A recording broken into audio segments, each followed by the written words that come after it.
Bright sunlight filters through the canopy of a dense, dark forest.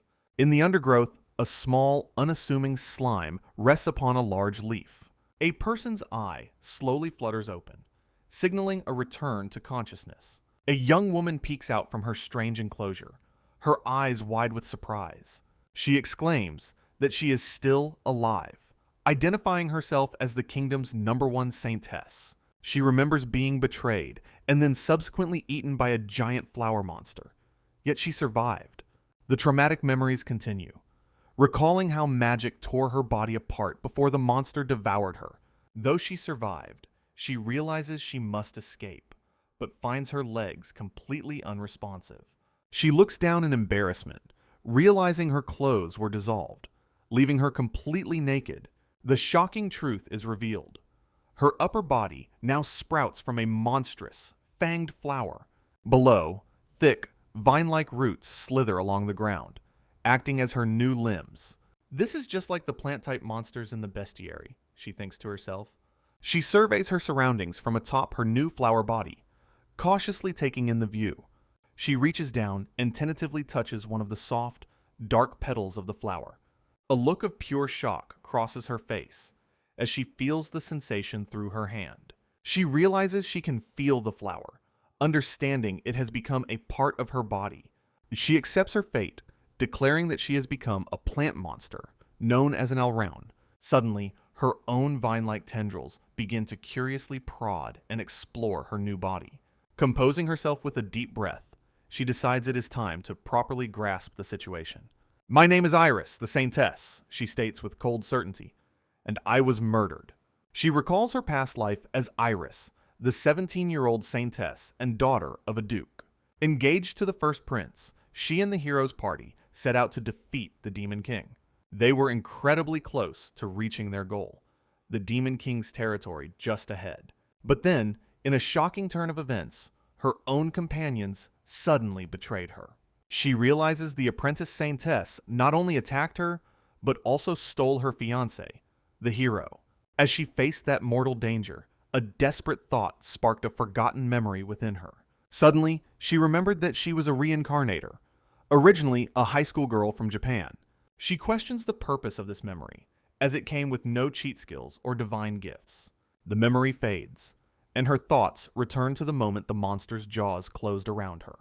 She wonders if this is a second chance, or if her healing magic caused her to fuse with the flower.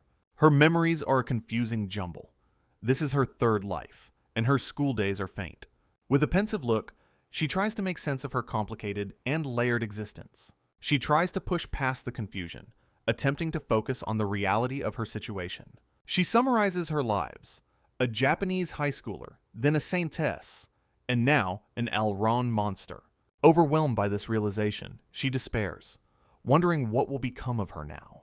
At that moment, small, spiky creatures begin to gather around the base of her flower. She then notices a strange, wet sensation around her chest, looking down in confusion. Looking down, she closely examines the strange substance that is now covering her. To her utter astonishment, she discovers that sweet honey is dripping from her body. She panics, completely unprepared for such a bizarre ability from her past lives as a schoolgirl or a saintess.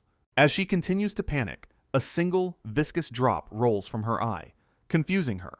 She touches the substance to her tongue, realizing with a shock that it's honey, not tears. Deciding to test the limits of this strange new ability, she begins a little experiment.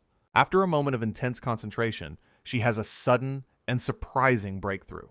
She learns that she can consciously control the honey's source, making it flow from her mouth. Bringing the sweet liquid to her lips for a taste, she confirms it's incredibly potent. Pleased with herself, she decides this is a much better way to produce the honey. While pondering how she might return to human form, a monstrous paw appears before her. She throws her hands up in celebration, deciding that good things will happen if she stays positive. Just then, a massive, drooling, bear-like creature emerges from the dense woods, snarling. The monster and Iris lock eyes from across the clearing, both equally startled by the encounter. She quickly realizes this is no ordinary bear. Its immense size and horns mark it as a monster. It's a reo bear, a formidable beast whose claws can fell trees and whose jaw can crush armor. She quickly deduces that the young bear must have been attracted by the scent of her honey. The creature's tongue lolls out as it licks its chops, fixated on its sweet-smelling target. The thought of being licked all over by the massive bear fills her with a strange mix of fear and disgust. She feels helpless, realizing she's rooted to the spot and has no way to run. Suddenly, the Reo bear leaps into the air, charging directly towards her vulnerable position. The monster's face is a mask of pure, unadulterated desire as it closes in on her. She remembers reading that Alraunis use honey to lure prey, though they aren't powerful monsters themselves. However, she reasons that she must have some way to counter her enemies in this new form. With newfound determination shining in her eyes, she resolves to fight the approaching beast. Her only weapons are the thick, strong vines that extend from her bulbous lower body. She realizes her only chance is to somehow stop the monster's relentless forward movement. With a powerful cry, she unleashes The vine connects with a thunderous crack, but the Rowbear merely shrugs off the impact. Completely unfazed, the beast continues its steady advance toward her, closing the distance. Panic begins to set in as she watches the monster get dangerously close. Just then, a spark of inspiration from a forgotten memory flashes through her mind. She remembers a time in her past life as a Japanese girl, going fishing with her father. He taught her how to cast her line and wait patiently for the right moment. She recalls the intense focus required as she watched the water for any sign of a bite. The memory focuses on the crucial element, the bait used to lure the target. Once the fish took the bait, it was easily hooked and reeled in, unable to escape. Returning to the present, an idea forms as she tastes the sweet honey on her finger. She gathers a large, tempting drop of honey, creating the perfect lure for her trap. Tossing the bait, she simultaneously sends her vines whipping through the air to capture her prey. The beast, distracted by the honey, is easily caught and bound tightly by her vines. With her opponent successfully pacified, she lets out a deep sigh of relief. She looks over the captured bear, noting that the sensation of it squirming in her vines is deeply unpleasant. Suddenly, the creature bites down hard on her vine, causing a sharp jolt of pain. She's shocked, not by the intensity, but by the fact that she can feel the sensation at all. Though her vines don't bleed, she realizes her new body still transmits pain signals to her brain. In response to the attack, her large flower begins to glow and shake with a strange energy. A fine, sparkling purple powder emanates from her petals, filling the air around her. The Reo bear, still struggling, inadvertently inhales a large cloud of the mysterious substance.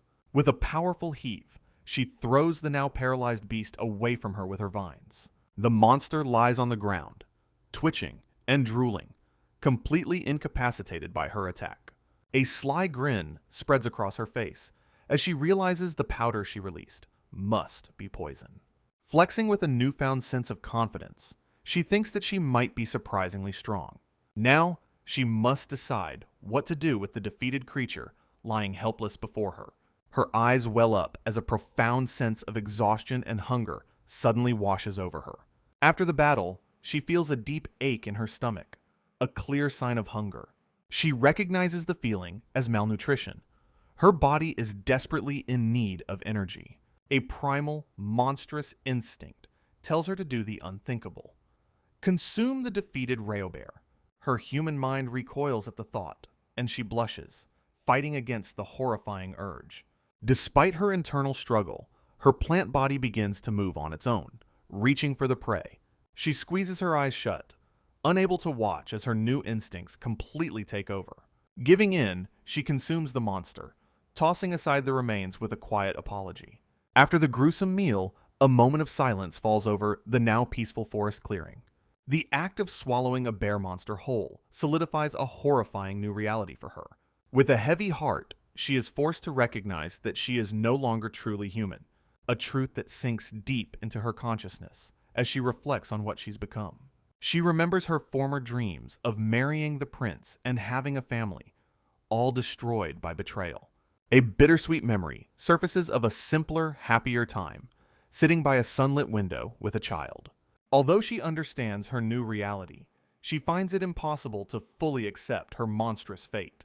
She now sees herself as just another part of the forest's ecosystem, both a plant and a monster.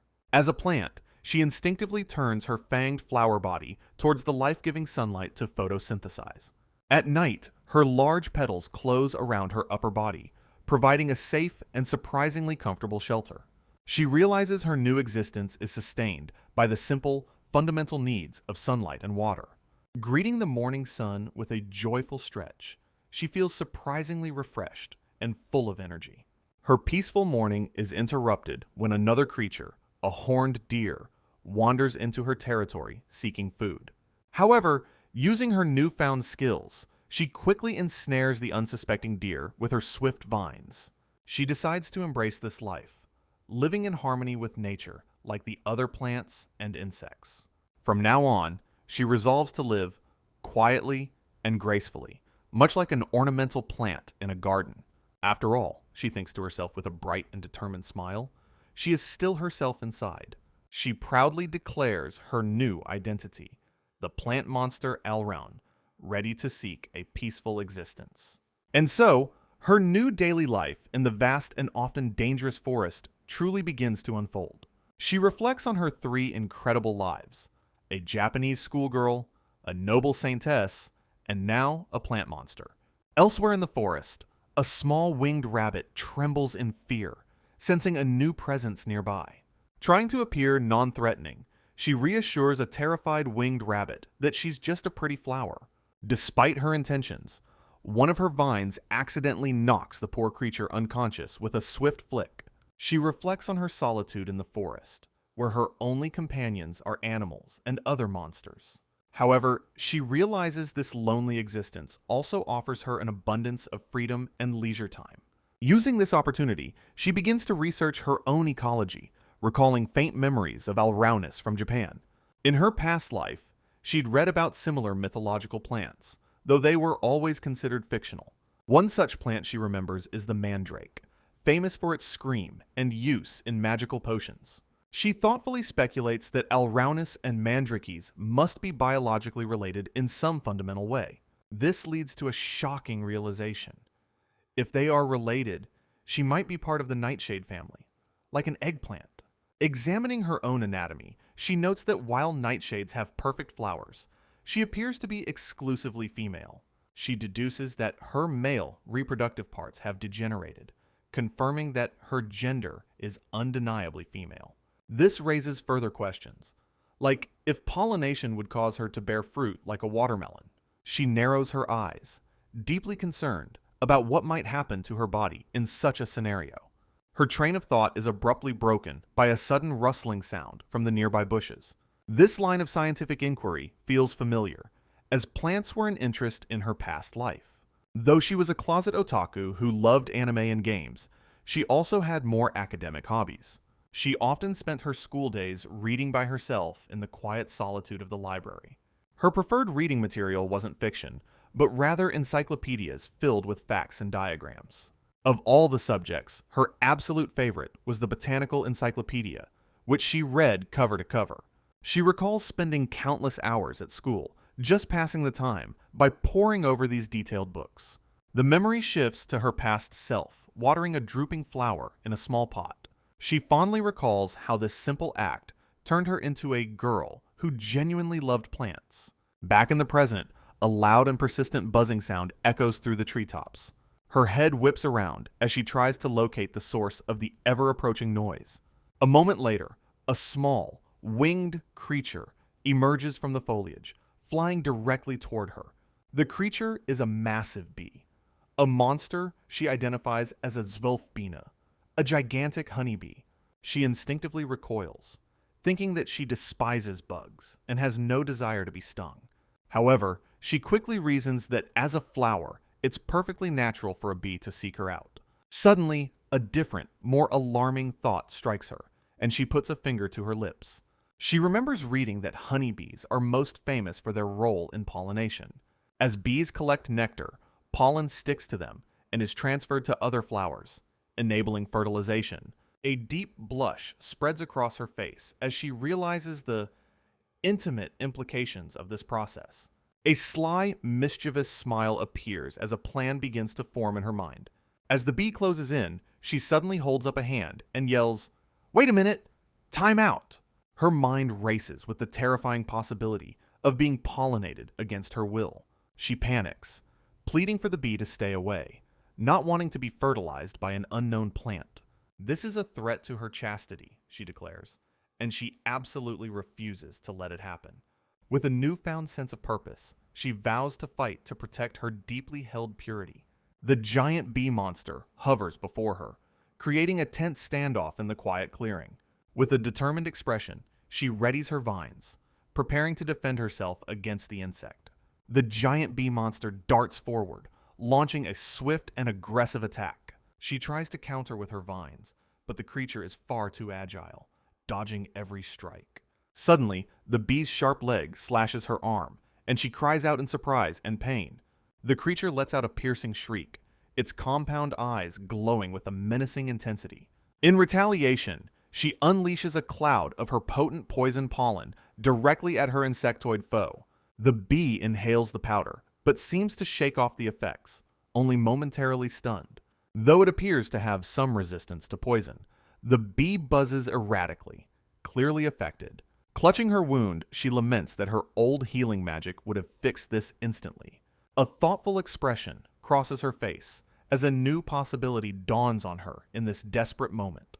She closes her eyes and focuses, wondering if she can still access her sacred magic. With a dramatic pose, she attempts to cast a powerful offensive spell, the Arrow of Light. However, the spell completely fails to activate, leaving her pointing uselessly at the sky. Next, she tries her recovery magic on the wound, but feels a strange power surge elsewhere. Instead of healing her, the magic flows directly into her vines, causing them to glow and stir. She realizes her light magic now rapidly accelerates plant growth, a perfect fit for her new body. A confident smile brightens her face as she realizes this new power might turn the tables. Channeling her newfound ability, she sends her supercharged vines shooting towards the hovering bee. One of the enhanced vines connects with a powerful thwack, sending the bee reeling. She watches with wide-eyed astonishment as her unexpected new tactic proves highly effective. Looking at her glowing vine, she understands the nature of her evolved light recovery magic. Pressing her advantage, she launches a supercharged vine whip directly at the giant bee. The vine strikes the creature's abdomen with incredible force, sending it spiraling through the air. Though dazed, the bee quickly recovers its balance and turns back towards her with renewed focus. Seizing the brief opening, she unleashes a flurry of vines to overwhelm her opponent. Her attack is successful, as the vines wrap tightly around the bee's body, completely immobilizing it. With a final, powerful motion, she slams the captured monster onto the forest floor, defeating it. She breathes a heavy sigh of relief, a triumphant blush appearing on her cheeks after the difficult battle. However, her fleeting sense of victory is shattered by a sudden ominous buzzing from the woods. To her absolute horror, an entire swarm of giant bee monsters emerges from the trees. Her face freezes in pure static shock as she stares down the overwhelming number of enemies. Giving up completely, she throws her hands in the air, declaring the situation utterly impossible. A strange thought then enters her mind. As if a small child is calling out for their mother, she imagines a bizarre future where she is surrounded by small Alron children asking about their father. In this strange fantasy, she laughs maniacally, telling them their father is some unknown plant. Snapping back to reality, she screams in defiance, absolutely refusing to accept such a fate. Fueled by sheer terror and determination, her vines begin to stir with a new, defensive purpose. They shoot up from the ground, rapidly weaving themselves into a thick, protective cage around her body. The swarm descends upon her, but she focuses solely on defense, prioritizing her life above all. Peeking through the gaps, she resolves to fight a battle of attrition, vowing not to surrender. The bees continue their relentless assault, buzzing and crashing against her vine-woven sanctuary. As night falls, her vine-woven sanctuary continues to shake under the relentless buzzing assault. She wonders how much longer the swarm will cling to her defenses with such stubborn determination. Inside, she grows weary, feeling as though hours have passed, while wishing they would just leave. The siege continues until the first light of dawn, with the bees showing no signs of retreat. A bead of sweat rolls down her face as she realizes her situation is becoming truly dire. Her body is running out of water, causing her vines to become brittle and her magic to weaken. Completely exhausted, she admits she has no confidence in winning and forces herself to find a solution. She knows that a single touch means defeat, so she must find a way to make them leave.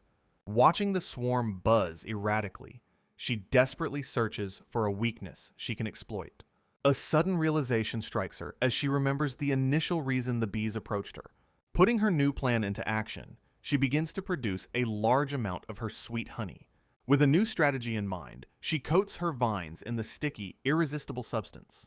The bees are visibly surprised as the honey-covered vines are presented to them.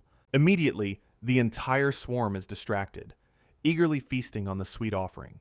She smirks, realizing their reaction is even better than she hoped, sensing victory is near. A thought then occurs to her. If they only want her honey, maybe she can simply bribe them. Deciding to test this theory, she unleashes a massive wave of honey from her body.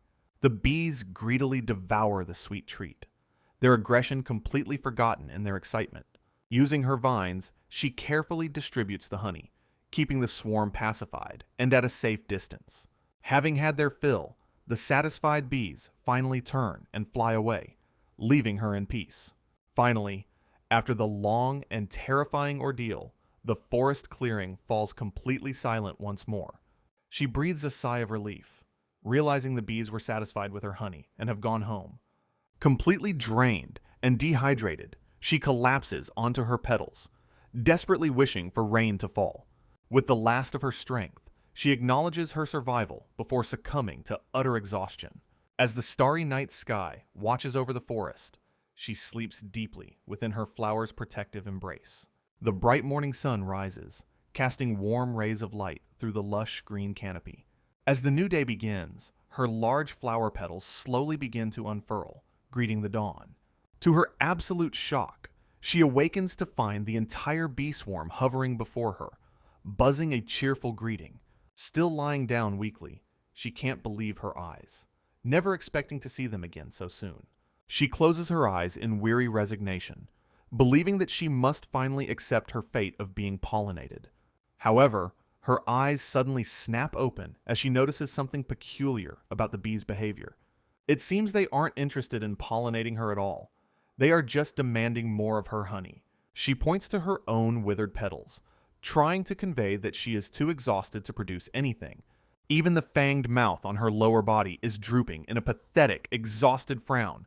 With her hands pressed together in a desperate plea, she silently begs for them to leave her in peace. To her surprise, the bees suddenly seem to get the message, buzzing and flying away from her. Her hope is short-lived as they quickly regroup and fly back towards her with renewed vigor.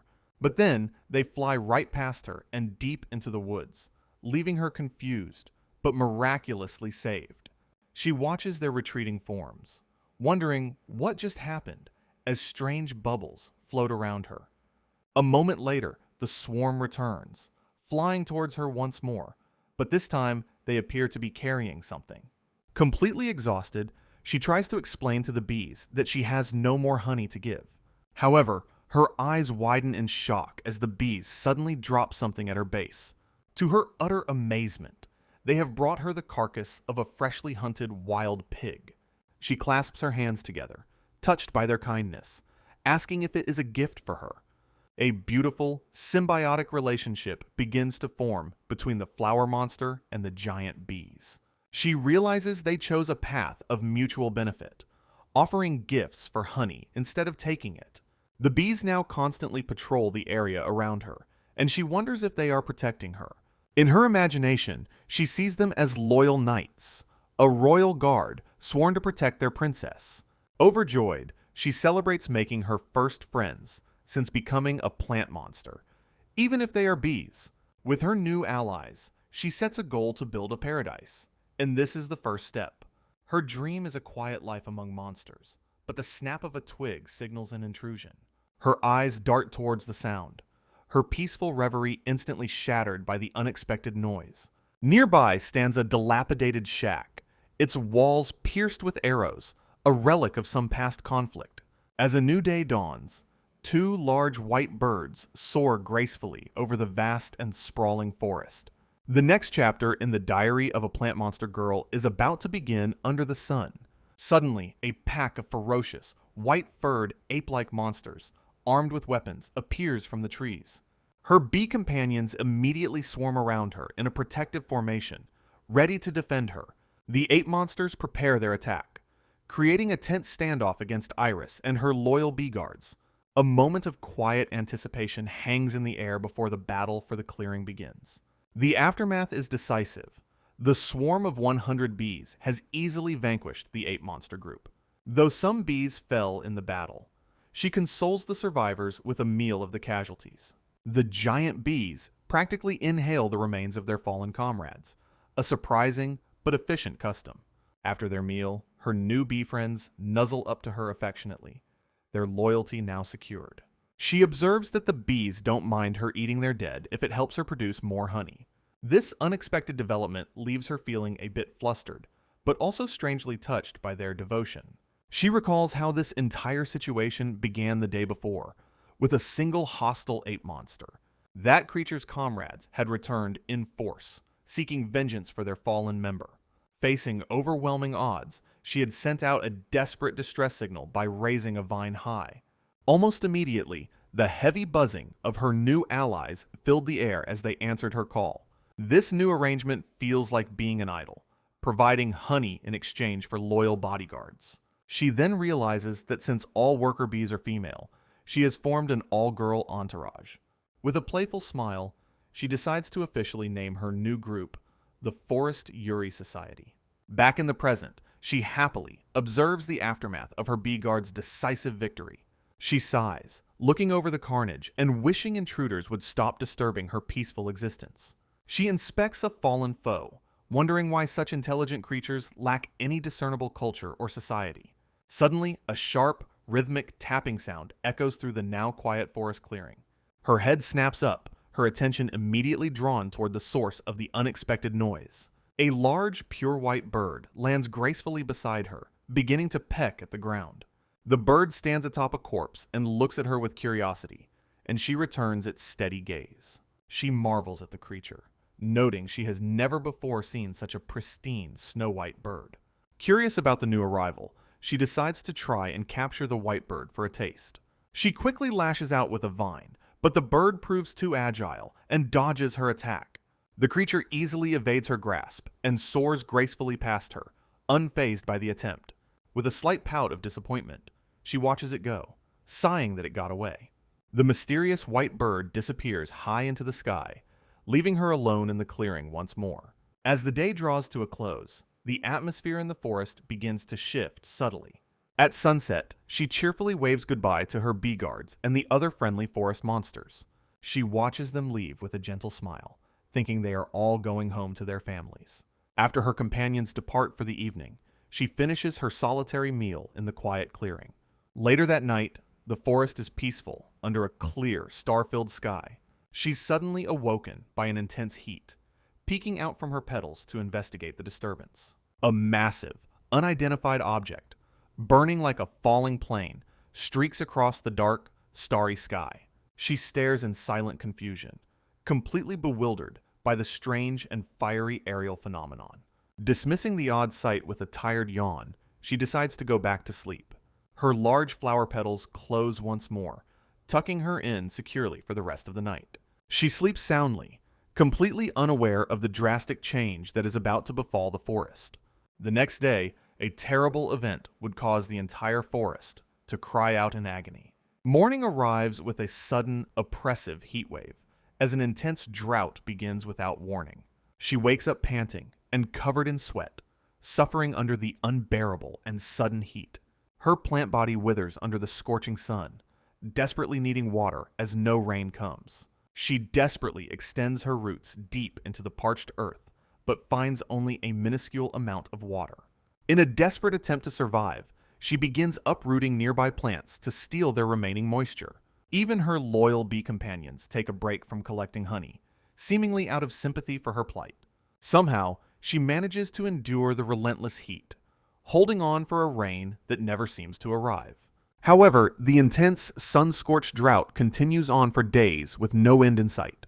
Then, a single, unexpected drop falls from the sky, breaking the stagnant air.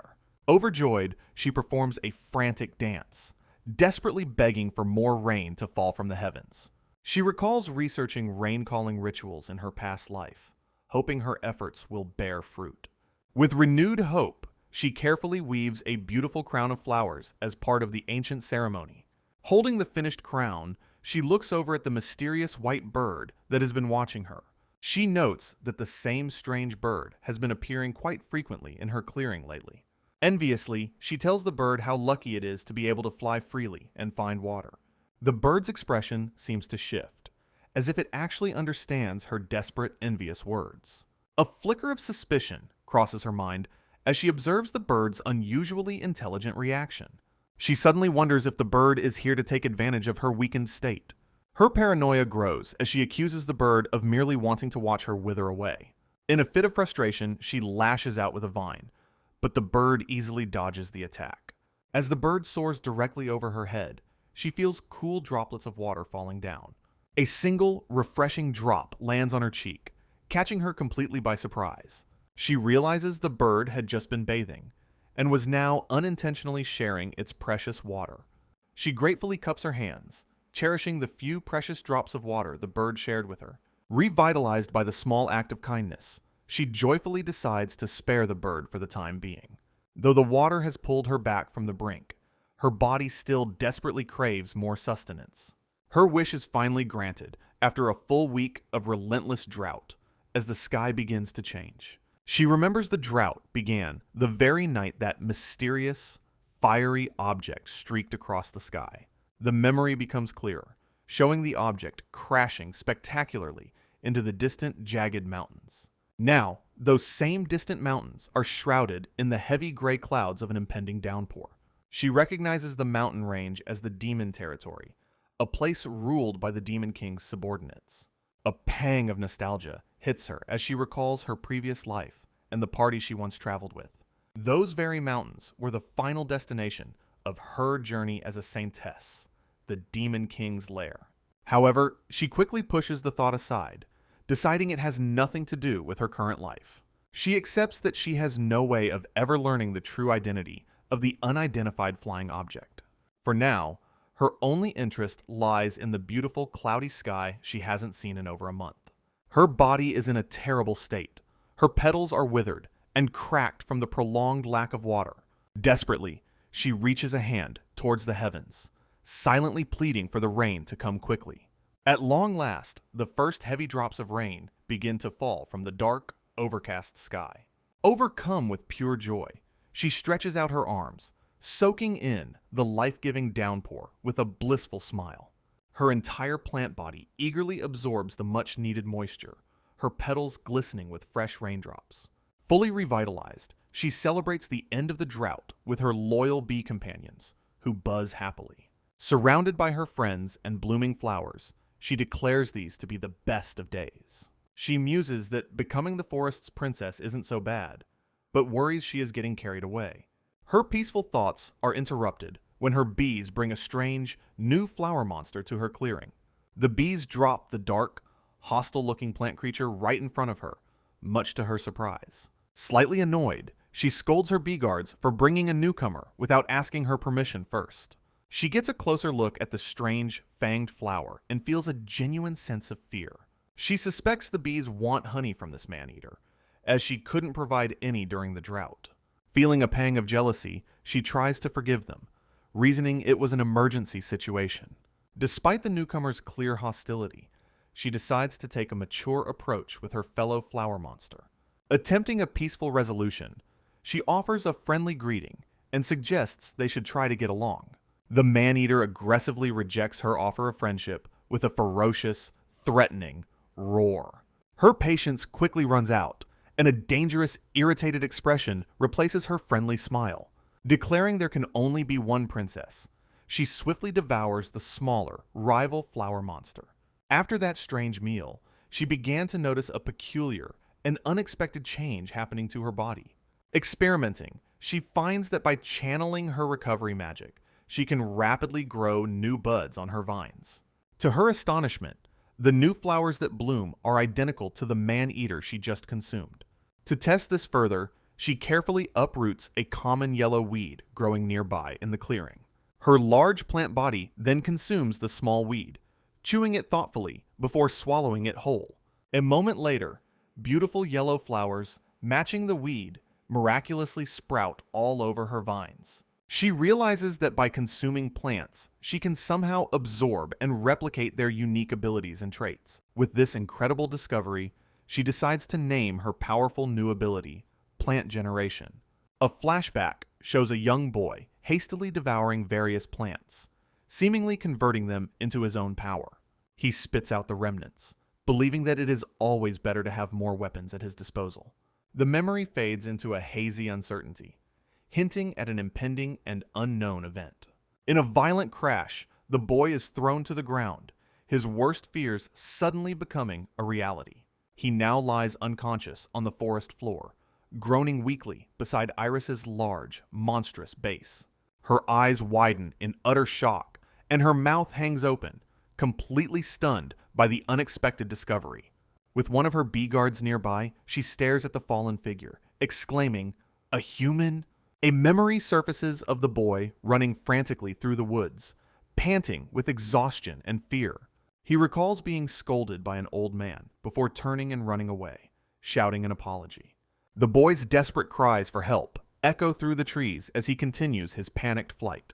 His escape is cut short as he runs directly into the path of the intimidating giant bee swarm. One of the bees descends upon him, its sharp, venomous stinger poised and ready to strike. A piercing scream rips through the air, signaling the painful and terrifying outcome of the encounter. Back in the present, Iris calmly observes the aftermath of the chaotic and unfortunate event. She looks down at the unconscious boy, acknowledging that this unexpected arrival is quite a problem. Checking him over, she determines he is a boy of about 10 years old and is, thankfully, still breathing. Her bees buzz, presenting the boy as a gift, but she firmly refuses, stating she can't eat a human. Deciding to intervene, she carefully extends one of her long, flexible vines toward the still figure. Her vines gently wrap around the boy's body, lifting him carefully from the hard forest ground. She places him on her soft petals, noting no external wounds and hoping she can neutralize the poison. She remembers her recovery magic now only affects her own body, making it useless for healing others. However, a brilliant and unconventional idea suddenly strikes her as she looks at the unconscious boy. She fills her mouth with her special honey, intending to imbue it directly with recovery magic. With intense concentration, she carefully transfers the magic-infused honey from her mouth to his. She gently administers the sweet, glowing substance, hoping it will counteract the bee's powerful venom. The boy begins to stir, a faint blush on his cheeks, as he instinctively swallows the healing nectar. He awakens with a start, completely disoriented, and Iris is visibly relieved to see him finally conscious. She pops up behind him with a cheerful smile, noting her honey's surprising medicinal properties. The boy turns around, and his eyes suddenly go wide with sheer, unadulterated terror. Scrambling backward in a panic, he screams at the horrifying sight of the monster he's sitting on. As he tries to flee, her vine gently catches his hand as she tries to calm him down. Unconvinced, the boy lets out another terrified shout, yelling. Looking back at her with fearful eyes, he trembles and asks if she is going to eat him. She lowers her gaze with a sad and weary expression, clearly hurt by his fearful assumption. The boy's nervous gaze darts between her human-like upper body and her monstrous flower base. Her flower base seems to twitch in response to her emotions, which only increases his mounting terror. Flustered and panting with effort, she desperately tries to stammer out that she won't eat him. With all her sincerity, she puts her hands to her chest and tearfully promises not to harm him. Suddenly, she clasps her own mouth, utterly shocked that she was able to speak out loud. The boy, now calmer, observes that her vocal abilities seem quite underdeveloped compared to a normal human's. The boy stares in amazement, wondering how a monster could possibly understand and speak human language. Still blushing, he shyly addresses her not as a monster, but simply as Miss or Big Sister. Completely flustered by the title, she stammers in response, not used to such a polite address. He looks up at her with a mix of fear and curiosity, still processing the strange situation. The boy suddenly blushes beet red and turns away from her, and she looks on in complete confusion. A memory surfaces, and she recalls that Alraunis possess a natural ability to charm men with pheromones. She feels embarrassed by the idea of seducing someone, especially since her current target is just a child. The boy, meanwhile, wonders if he's been captivated by her alluring and surprisingly human-like body. Feeling a bit mischievous, she playfully pulls the blushing boy into a tight and affectionate hug. The two sit together in the quiet forest clearing, an unlikely pair in a strange new friendship. He shyly comments on her incredibly sweet and pleasant scent, burying his face in her long hair. She gives him a warm, gentle smile, enjoying the rare and unexpected moment of human connection. To prove her good intentions, she produces some of her special honey to share with him. He looks hesitant at first, but seems to understand her gesture and tells her not to worry. She offers him the honey, which glows with a faint, magical light in the palm of her hand. He dips a curious finger into the viscous liquid, testing its texture before taking a taste. The boy's eyes widen in surprise at the delicious flavor, and he timidly puts his finger to his lips. She gently pats his head, reassuring him and creating a comfortable atmosphere between them. Finally calm, he looks around the unfamiliar surroundings and timidly asks her where this place is. She gestures to the vast forest around them, and he follows up by asking which country or territory they are currently in. The boy calmly explains that they are on the border between the Gardenia Kingdom and the Grant's Empire. The answer confirms her suspicions. This is the very region where she was betrayed by her companions. She then asks him what year it is, and he casually replies that it's the year 1020. To her utter shock, she realizes that 3 entire years have passed since her supposed death. She speculates that while it only felt like months, 2 years must have passed while she was fusing. She begins to bombard the boy with questions, and he diligently answers every single one of them. She presses him for details about the events of 3 years prior, asking about the hero and demon king. However, the boy explains that he is merely a traveler and knows nothing of events from that long ago. He adds that while he's never heard of Iris, he knows the hero married the current saintess. The boy continues, explaining the demon king remains undefeated because the new saintess refuses to let the hero go. Enraged, Iris fantasizes about taking revenge on her replacement and taking over the royal botanical garden. Her vengeful spirit immediately deflates as she remembers her current legless and immobile situation. Seeing his chance, the boy timidly asks if he is finally free to leave her clearing. Before he can move, however, one of her vines quickly and gently wraps around his arm. With a terrifyingly possessive look, she declares that she has no intention of letting him escape. She explains that it's been too long since she had a conversation, so she can't let him go yet. To entice him to stay, she offers him more of her delicious honey, treating him like a pet. The boy is internally conflicted, wanting more honey, but also desperately wanting to live and escape. He decides on a strategy. He will become her compliant pet for a few days to ensure his survival. And so, 3 days pass with the boy staying by her side, becoming addicted to her sweet honey. He now goes by Armin, and the boy has become utterly dependent on her honey, constantly craving more. He reveals his parents were killed by the Demon King's army, and he travels with his strict grandfather. While his grandfather was busy, Armin ran away, got lost, and was subsequently attacked by her bees. Listening to his story, Iris suddenly realizes why she has regained her ability to speak after so long. She remembers consuming the screeching man-eater, theorizing she must have absorbed its ability to make noise.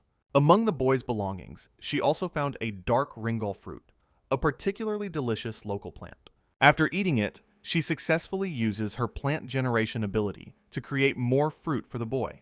She observes that while he is satisfied with the honey, he still requires proper meals to stay healthy. As a former human, she feels ashamed of her monstrous instincts, knowing a real monster would have eaten him. The boy, however, seems quite content and whispers his desire to continue living on by her side. She playfully taps him on the head with the tip of her vine, startling him for a moment. She then calls out his name, Armin, getting his full and slightly confused attention. With a newfound purpose, she declares her intention to train him in the art of magic. Armin looks surprised, recalling the harsh training he fled from, but admits that he has talent. He immediately refuses, but she sternly warns him that he will regret it if he doesn't train. She speaks from her own bitter experience, stressing that magic is the only true tool for self-preservation. When he asks if she can use magic, she admits that she can't anymore, but still retains the knowledge. To properly motivate him, she offers him a generous reward of her honey if he completes his training. His eyes light up with stars as he pumps his fists, completely won over by the sweet bribe. And so, under the vast forest sky, an unusual training arrangement begins to take shape. She begins his magic training, instructing him to focus his mana before converting and releasing it as a spell. With a determined shout, he thrusts his hands forward, attempting to unleash his stored magical energy. However, his efforts produce only a pathetic puff of wind, leaving him panting from the exertion.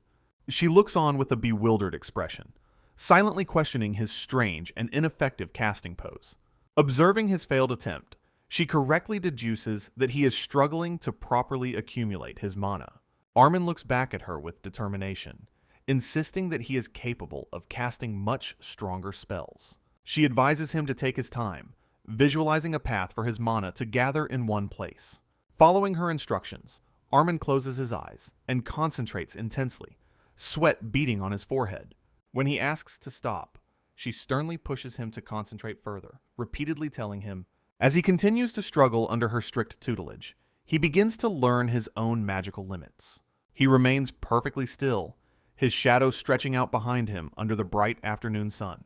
Suddenly, a subtle change occurs as his shadow seems to waver and distort on the ground. Sensing he has finally reached his peak, she urgently commands him to release all his energy at once. He unleashes an enormous vortex of wind magic, the sheer force nearly blowing Iris and her flower away. The powerful gust of wind swirls violently through the clearing, leaving a cloud of dust in its wake. She gives him a satisfied and reassuring smile, telling him he will improve quickly with more practice. He looks up at her, blushing and sweating, but with a clear sense of accomplishment on his face. The immense magical exertion proves too much for him, and he suddenly collapses backwards onto the ground. Lying there, he mentions his grandfather's wind magic as a glowing, bird-shaped familiar appears in the sky. Iris stares up at the magical bird of light, her expression one of pure, unadulterated surprise. Armin explains the magical bird is a familiar, remotely controlled by his grandfather to gather information. Realizing the bird can share what it sees, Iris understands the incredibly advanced nature of this magic. She panics, fearing his powerful grandfather will find them and accuse her of kidnapping the boy. Wanting to avoid trouble, she firmly tells Armin that it is time for him to go home. He passionately refuses to leave, promising to keep her a secret from his grandfather. To her surprise, he declares that he simply cannot live without her delicious and magical honey. She teasingly compares his intense craving to that of the perverted bear, making him blush with embarrassment. This gives her an idea. She could create a special honey to help him forget the taste. She uses her light recovery magic to condense her honey, hardening it into a solid, long-lasting ball. The process is a success, resulting in a beautiful, glowing sweet honey gem imbued with her magic. Armin's eyes sparkle with delight as she presents him with the beautiful, candy-like creation. She explains that the magic will regenerate the honey as it dissolves, making it last a long time. With this parting gift, she tells him he now has enough honey to last until he returns home.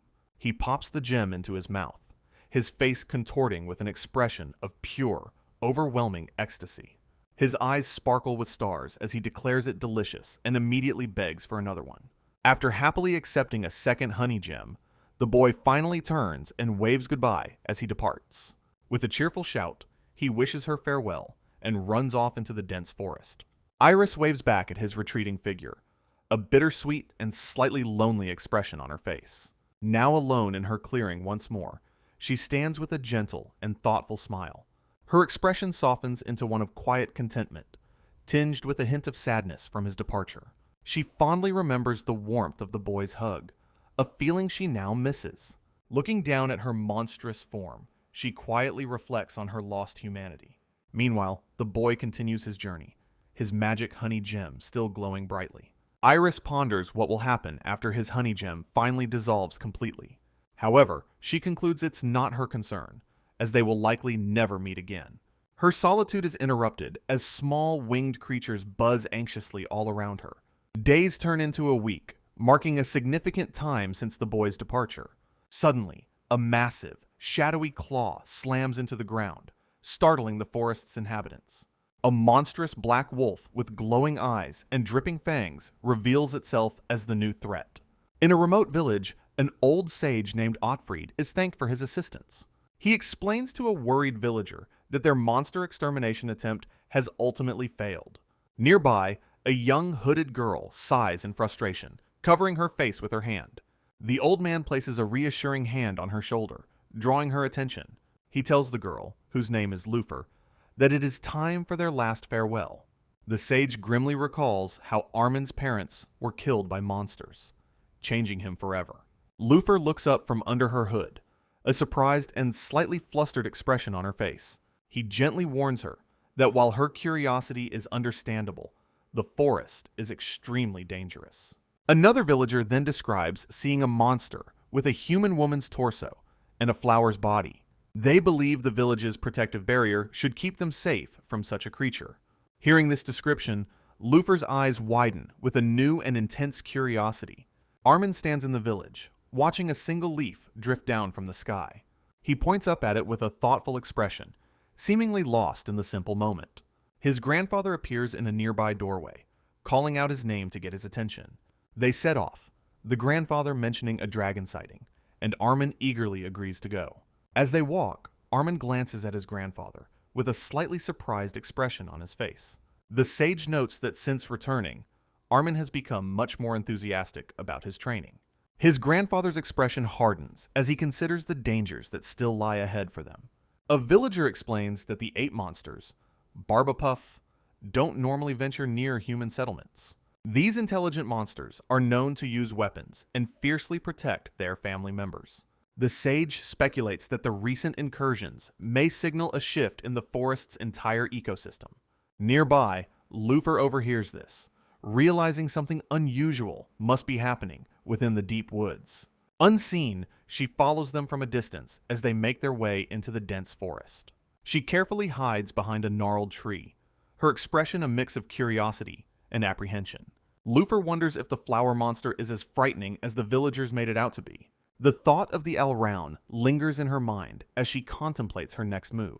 Back in the clearing, Iris notes that a full week has now passed since the boy left. Just then, a powerful and ominous presence begins to materialize before her very eyes. A massive, multi-tailed helvewolf, known as a hellhound by adventurers, appears in her territory. Iris is immediately terrified, recognizing this new monster is far stronger than any she's faced. The fearsome beast slowly advances towards her, beginning a tense and dangerous standoff. The helvewolf stands in the clearing, looking up at Iris, who is perched atop her flower. The beast's eyes narrow with an intense, focused gaze, locking onto its target. Iris breaks into a cold sweat, her face a mask of pure, unadulterated fear. In a flash of white fur, the creature darts past her with incredible speed. It skids to a halt just behind her, its immense size completely dwarfing her flower. She realizes this powerful creature must be the legendary Lord of the Forest. For a moment, she considers that she once had such grand aspirations herself. Suddenly, a loud, crashing sound echoes from the dense woods, shaking the ground. Startled, she whips her head around to locate the source of the new disturbance. The thundering footsteps grow closer, and she wonders what new threat is approaching. Her eyes widen in dawning horror as she recognizes the familiar sound. Even the fearsome Helvewolf turns its attention toward the rapidly approaching commotion. Without warning, the Lord of the Forest is violently thrown aside by an unseen force. From the trees emerges a colossal figure, its thunderous footsteps shaking the entire clearing. The newcomer lets out a deafening roar, its fanged maw wide with aggression. Frozen in terror, Iris watches as the gargantuan monster fully reveals itself. It's a Ryobear, but one that towers over 10 meters tall, an absolute behemoth. She recalls the first Ryobear she fought, realizing it was just a cub compared to this adult. The gigantic beast slobbers hungrily, its eyes fixed on the sweet scent of her honey. Its expression is one of pure, primal hunger as it prepares to claim its prize. The colossal Ryobear stares up at Iris, creating a tense standoff in the forest clearing. Trying to be diplomatic, she cheerfully asks if he's the father of the honey-loving cub she met. She then adds that she's worried about the cub too, insisting she has no idea where it went. Her friendly demeanor fails completely as the giant beast lets out a furious, threatening roar. Panicked, she desperately raises a vine high into the air, calling for her loyal bee guards. The signal shoots up above the canopy, a beacon of distress against the bright sky. Back in the clearing, she waits expectantly, but the forest remains eerily silent. She grows concerned, wondering why her bee friends haven't rushed to her defense as they always do. Suddenly, a single, solitary bee appears, buzzing defiantly beside the colossal monster's head. Iris is shocked to see only one, questioning where the rest of its companions have gone. The giant bear lets out an annoyed snort, seemingly unbothered by the tiny insect's presence. The truth is revealed. The Ryobear has the entire defeated bee swarm clinging to its back. With a single, contemptuous swipe of its claw, the bear swats the last bee from the sky. The final bee falls, and the Ryobear now stands completely unopposed in the clearing. Iris stares in wide-eyed horror, completely stunned by the sudden, devastating loss of her allies. A closer look shows her entire bee guard, defeated and unconscious, clinging to the bear's fur. She can't believe her friends have been defeated, especially after they had just become allies. In an instant, all of her trusted companions have been utterly annihilated by this single foe. Though she desperately wants to escape, she is rooted to the spot, unable to flee the danger.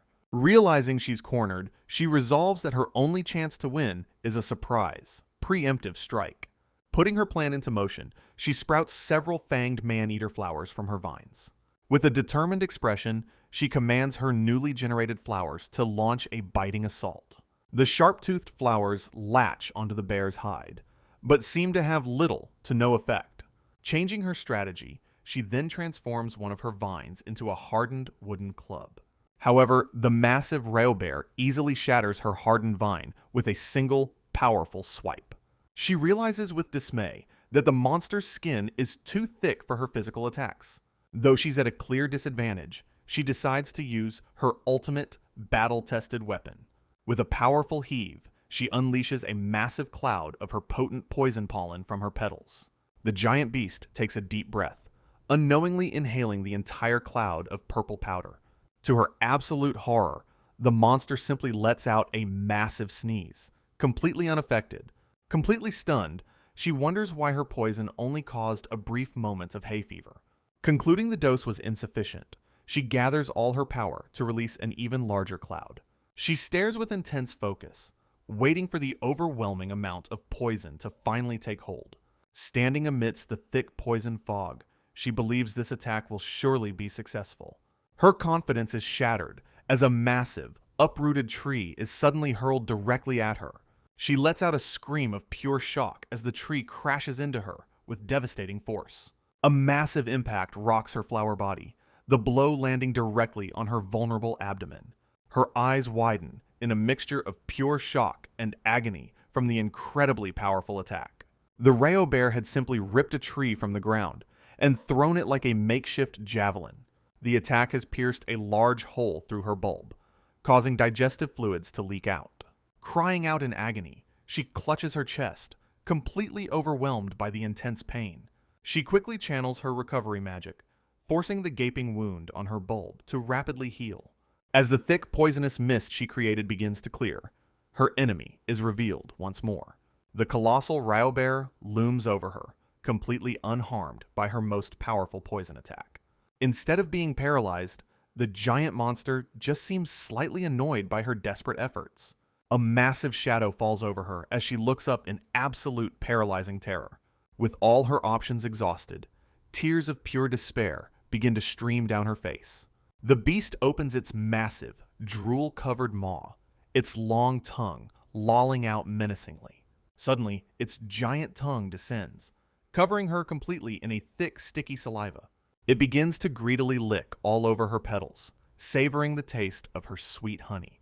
Terrified and covered in slobber, she can only watch as the monster continues its feast. After having its fill, the creature suddenly turns and begins to dig around her base. She realizes with horror that the beast intends to uproot her and take her away. Its massive claws dig deep into the earth, beginning to tear her roots from the ground. She flails her arms in a desperate panic, completely helpless to stop the abduction. Her roots are violently ripped from the soil as she lets out a desperate, piercing scream. The Raubear successfully uproots her entire body, holding her aloft like a prized trophy. Her face is a mask of pure terror, splattered with dirt from her violent uprooting. The horrifying thought flashes through her mind. This is how she is going to die. Overwhelmed by the sheer terror of her situation, she finally succumbs and loses consciousness. As her vision fades, her last conscious thought is a desperate, repeated plea not to die. A primal, plant-like instinct surfaces. A simple desire to grow, spread, and leave behind seeds. This instinct is a simple one, a deep longing to live out a peaceful existence as a plant. Though she is completely unconscious, a single, defiant tear escapes from her closed eye. Deep in her subconscious, her own will to live resurfaces, refusing to give in to despair.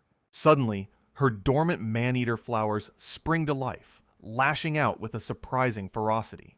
The flowers and vines wrap themselves around the Raubear in a last-ditch instinctual counterattack. However, the giant monster simply crushes one of the fanged flowers under its massive foot.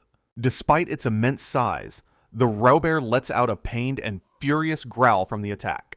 A fierce, determined smile appears on Iris's face as she resolves to fight to the very end. At that moment, the mysterious white bird from before suddenly lands nearby, observing the scene. One of her vines begins to stir, snaking its way towards the small, unsuspecting creature. The vine quickly wraps around the startled bird's neck, capturing it in a tight grip. As a new chapter of her life begins, the diary of the plant monster girl continues. A memory surfaces, the original flower's simple wish to live peacefully in the forest. She realizes this was the last wish of the flower she fused with, its memories flowing into her. This memory merges with her own desperate cry from the past, screaming that she didn't want to die. She even recalls her former companion expressing the very same desperate will to survive. She understands now that both their wishes were the same, the simple desire of a wildflower to live. With this profound realization, she vows to survive with the unyielding tenacity of a common weed. The colossal Raubear lets out a triumphant roar as it pins her down with its immense weight. Though covered in filth, her eyes burn with a fierce and unwavering will to survive. Her body, though mostly uprooted, still has vines desperately clinging to the forest floor. She realizes her thickest taproot, her main lifeline, remains firmly planted deep in the earth. Using her vines, she spreads her man-eater flowers to anchor herself securely to the ground. The giant bear pulls with all its might, but finds her surprisingly difficult to dislodge. With a defiant shout, she declares that she will not surrender her position so easily. Frustrated by her tenacity, the Raubear rears back, preparing to unleash a devastating blow. It smashes its fist down with incredible force, shattering her defensive vines upon impact. She shields her face, barely withstanding the shockwave from the monster's powerful punch. She knows a direct hit from that attack would be far more lethal than the thrown tree. Enraged, the beast now focuses its fury on the anchor vines, seeing them as an obstacle. She diverts its attention, forcing it to attack her anchors instead of her vulnerable main body. Suddenly, the giant monster is sprayed in the face with a mysterious, bubbly liquid. The bear recoils in annoyance, desperately trying to wipe the strange substance from its eyes. Iris looks on in complete bewilderment, having no idea what just caused this strange reaction. The monster continues to act strangely, snorting and shaking its head as if in pain. A sudden spark of realization flashes in her eyes as a new possibility dawns on her. She then notices the Helvewolf has a bleeding wound, one she remembers she didn't inflict.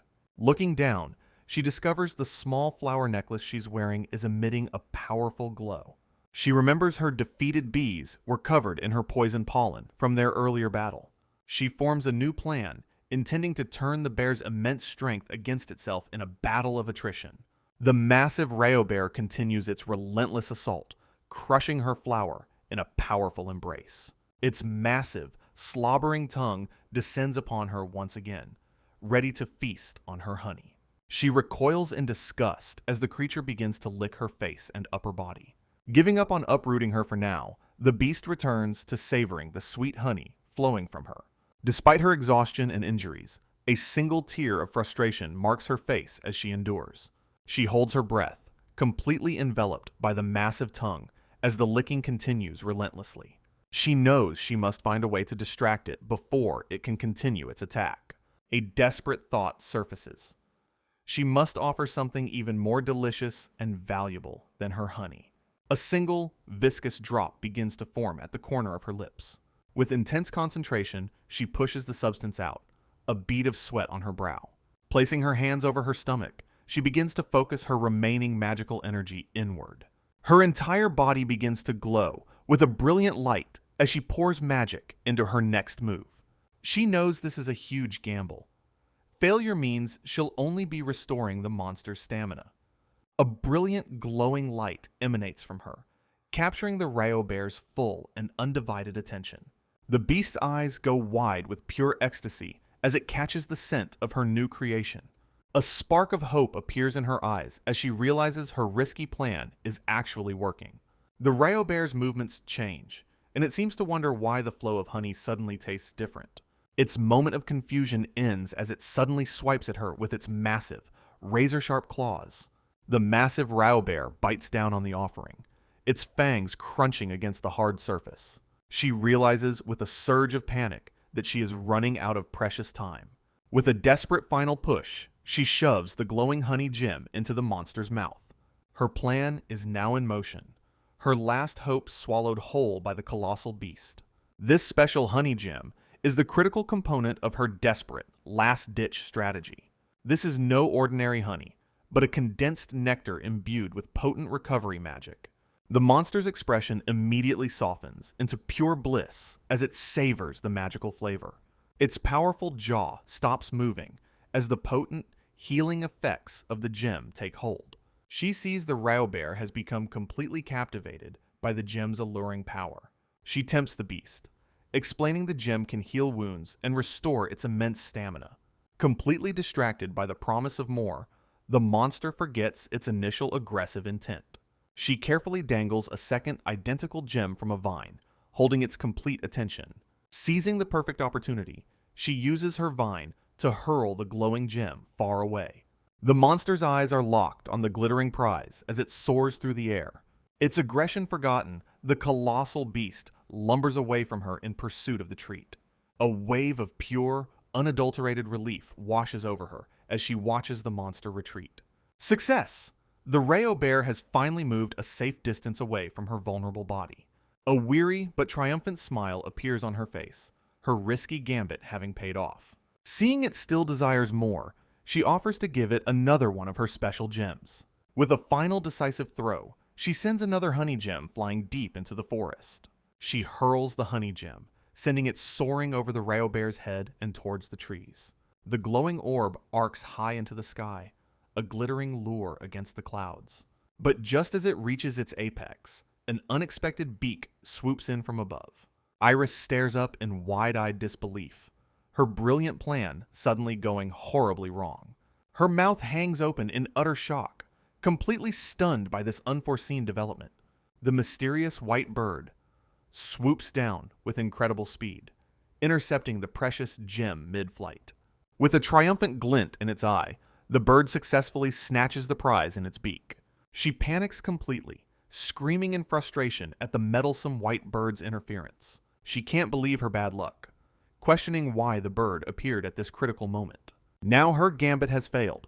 Once the gem is gone, the bear will turn back to her. The bird, however, seems to be playfully soaring in circles, taunting its pursuer. Iris watches the bizarre aerial display, completely bewildered by the bird's strange behavior.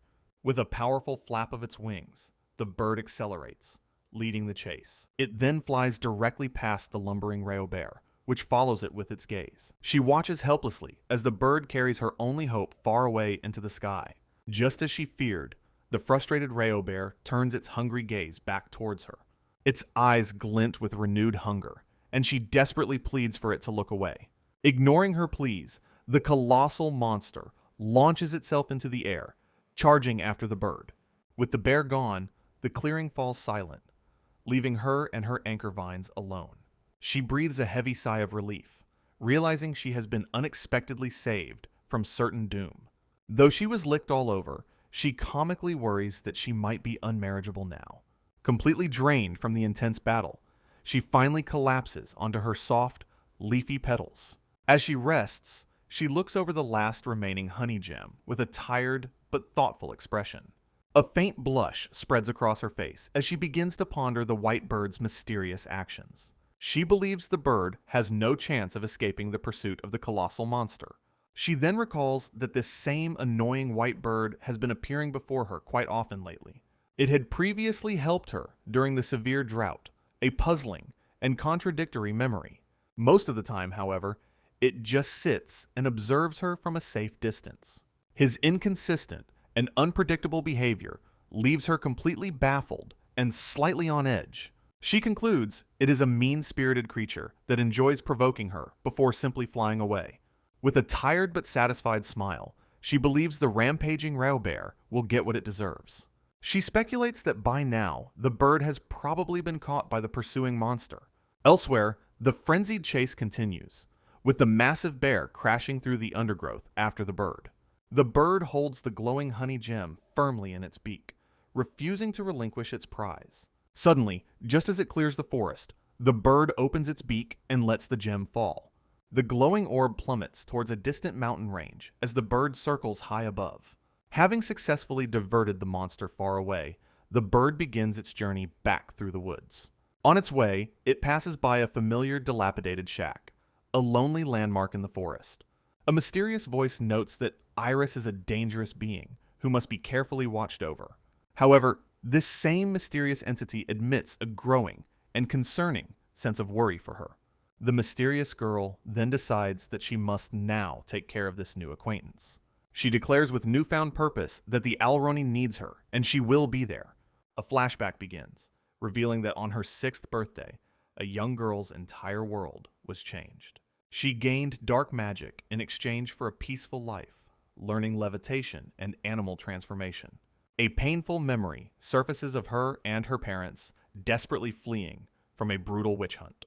They were forced to constantly move, always on the run from the relentless pursuit of soldiers. They finally found refuge in a remote border village within the vast Gardenia kingdom. Despite being labeled a witch, her early life was filled with the happiness of her parents' love. She fondly remembers the simple but happy family meals they all shared together at home. Her loving parents would always call out to her with warm and welcoming smiles.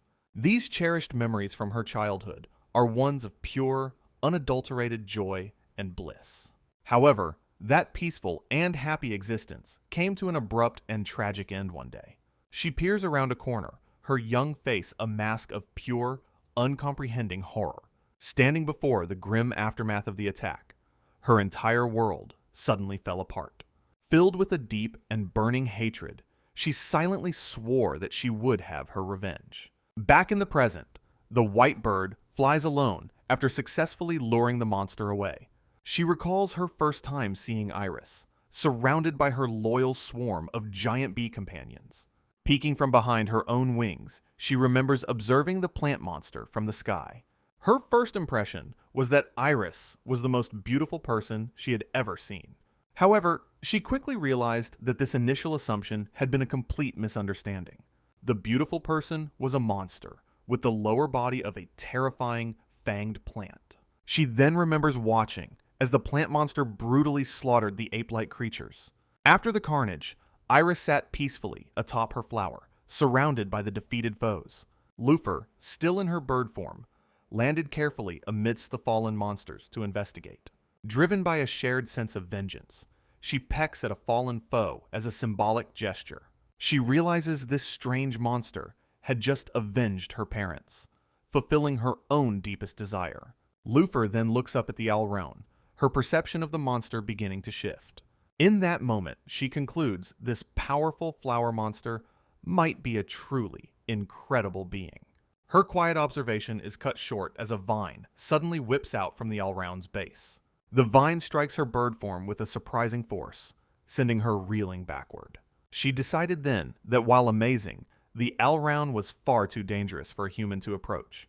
And so, after each of her brief and cautious observations, she always chose to flee. Yet, she found herself repeatedly drawn back, visiting the flower monster whenever she had free time.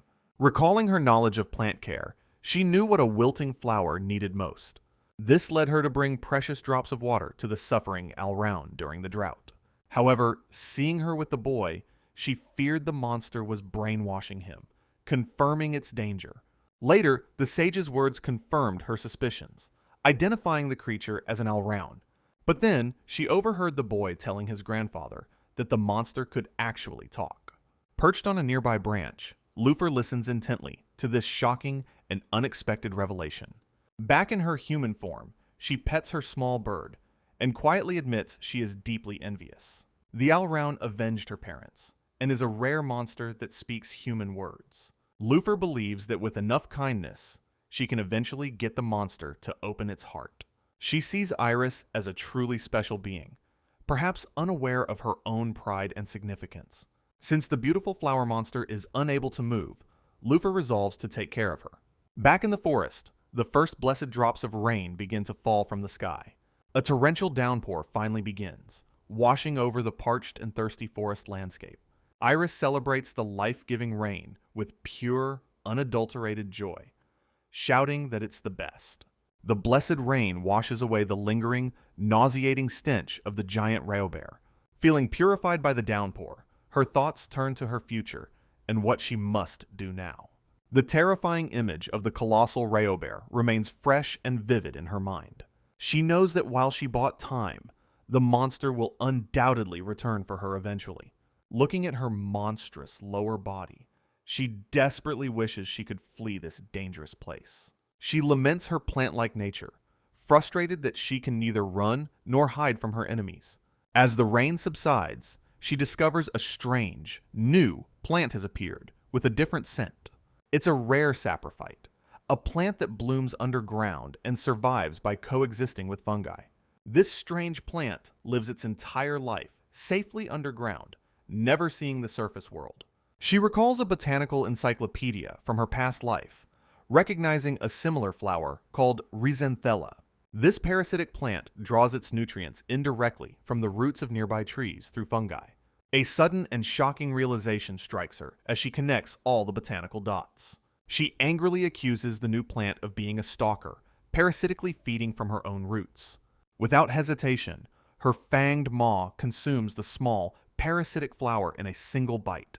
She laughs, realizing she's gained the ability to hide underground, a perfect escape from the Raobear.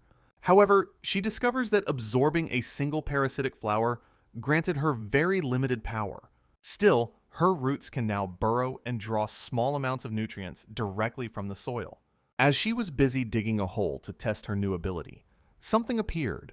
The mysterious white bird finally reappears, descending from the sky and glowing in the sunlight. It flies closer, and she notices it is carrying a small, unassuming twig in its beak. Several days have passed since the attack, and it seems the bird successfully escaped the Raobear. She assumes the bird used her honey gem as a bribe to ensure the monster wouldn't return. She looks on with a thoughtful and slightly suspicious expression, trying to understand its motives. A small knowing smile touches her lips as she believes she has a great idea. Putting her new plan into action, she burrows her entire lower body deep into the earth. The white bird lands gracefully, placing a beautiful black rose carefully on the ground before her. With the bird distracted, her vines suddenly erupt from the ground to finally capture her nemesis. She scolds the bird for taking her precious honey gem, though she admits it worked out. Still, she reflects on the moment of pure despair it caused, a feeling she won't soon forget. Deciding that the bird looks delicious, she prepares to finally have a taste of it. She lashes out with her vines in a sudden attack, but they only smash into the earth. The agile creature easily dodges her attack, swooping in to snatch the black rose from the ground. Her eyes narrow with determination as she watches the elusive bird once again escape her grasp. With a powerful flap of its wings, the agile white bird narrowly dodges her surprise attack. Frustrated, Iris can only watch as the mysterious creature soars away into the cloudy sky. Lufa reflects that if she were any slower with her magic, she would have been caught. Back in her human form, she shudders, exclaiming that the flower monster is far too terrifying. Iris sighs in resignation, realizing that her elusive and annoying target has escaped her once more. However, she then notices the beautiful black rose the bird had left behind on the ground. She recognizes it as a Rotros, this world's equivalent of the thorny flower she once knew. Bringing it closer, she discovers its scent is far more wonderful than that of a normal rose. She closes her eyes, peacefully savoring the flower's delicate and surprisingly pleasant aroma. A sudden realization strikes her. When wild birds bring flowers, it's usually for a specific purpose. Her eyes widen as she understands the gift was meant to be nesting material. A comical and depressing fantasy plays out of two birds happily building a nest together. She imagines them with a loving partner and a new home, while she remains utterly alone. Clutching the rose, a deep sense of loneliness and despair begins to wash over her. She recalls her former rival, who is now likely married to the hero with a family. Even the giant bees had their own hive, leaving her to face unwanted pollination alone. With no home and no family, she is left to endure her solitary existence in the elements. However, holding the beautiful rose, a new and determined expression appears on her face. She suddenly has a brilliant idea. She will host a grand party for the forest creatures. A determined glint in her eye, she resolves to build her own community in the forest. With a newfound determination, she resolves to create a place where everyone can belong. Clutching the beautiful black rose, she feels a strange new sense of hope and purpose. She reflects on her current life, realizing it is filled with nothing but hardship and suffering. At the very least, she desperately wishes for a companion to share her sorrow with. Elsewhere, Lufer also muses that if she only had a partner, her life would be better. In a sudden fit of frustration and loneliness, her monstrous maw devours the single rose. Though she's unsure of the taste, her plant body immediately begins to digest the flower. With that strange impulse satisfied, she decides to retract her anchor vines from the ground. However, her attention is suddenly drawn to a strange movement among her returning vines. She looks down with a confused expression, noticing one of her vines looks strangely different. To her absolute horror, she discovers that a small, scaly snake has emerged from the ground. Her eyes widen in pure terror, realizing that it's not a vine at all. A piercing scream escapes her lips as she is confronted by her deepest, most primal fear. The creature suddenly lunges forward, its fanged mouth open wide as it prepares to strike. Panicked, she pleads for it to stop, having no desire to be swallowed whole again. Reacting on pure instinct, she shoves the thorny rose stem into the snake's open mouth. Using her plant generation ability, she creates a massive, thorny vine from the consumed rose. The newly formed appendage strikes the snake with a powerful, decisive blow, sending it reeling.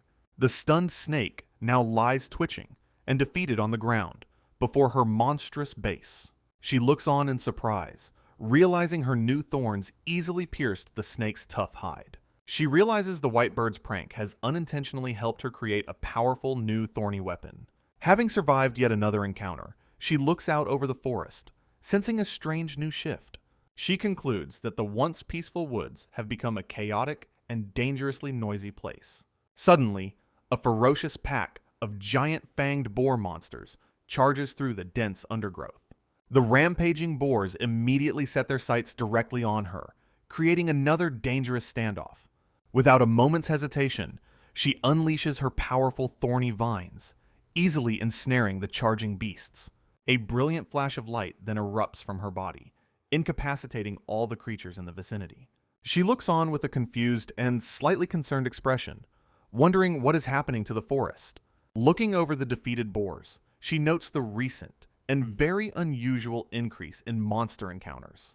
However, her fanged maw gleams as she realizes this means an abundant supply of wandering prey.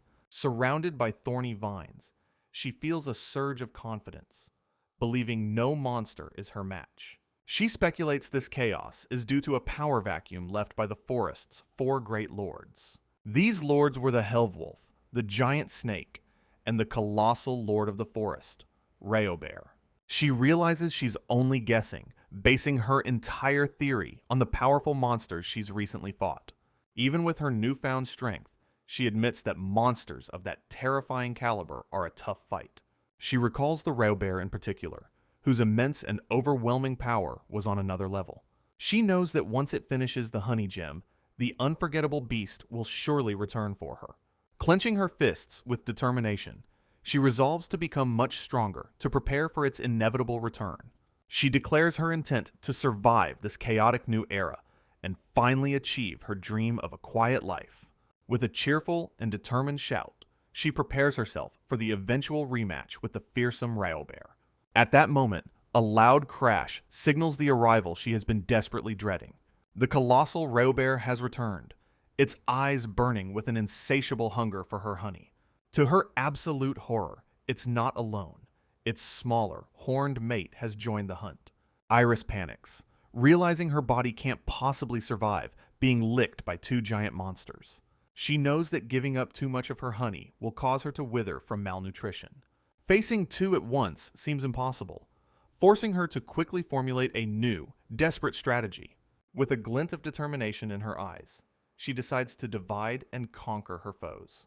Putting her new plan into motion, she focuses all of her attention on the smaller beast. She observes the more agile female, surrounded by an imaginary flurry of beautiful rose petals. Playfully, she invites the Mrs. Bear to a private tea party with no strings attached.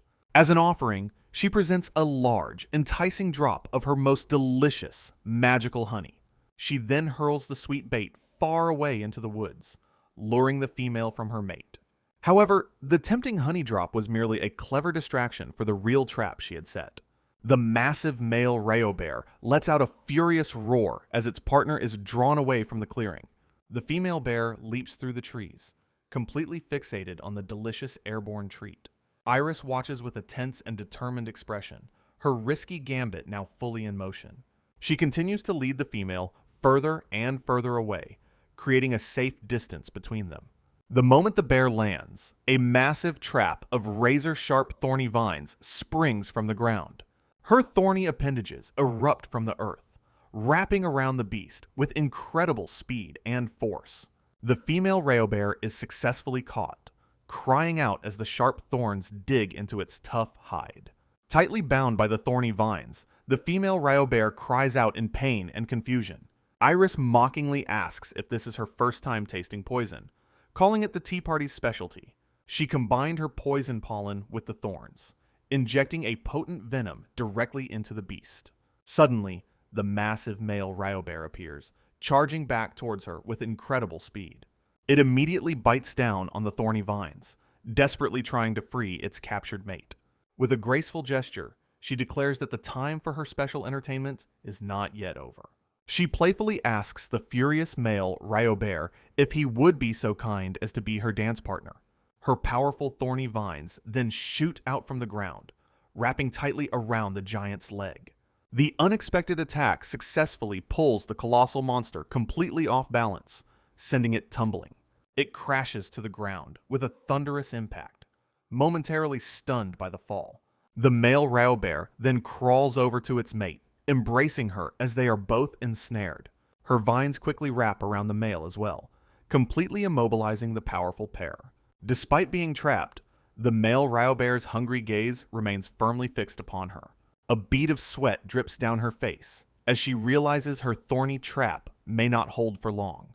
With a surge of incredible strength, the male Raubear begins to snap the thorny vines. Seeing her trap failing, she quickly presents a handful of dark, tempting ringall fruits. She taunts the hungry beast, saying he'll lose his appetite if he only eats her honey. She explains these special ringall fruits are coated in her honey, making them irresistible.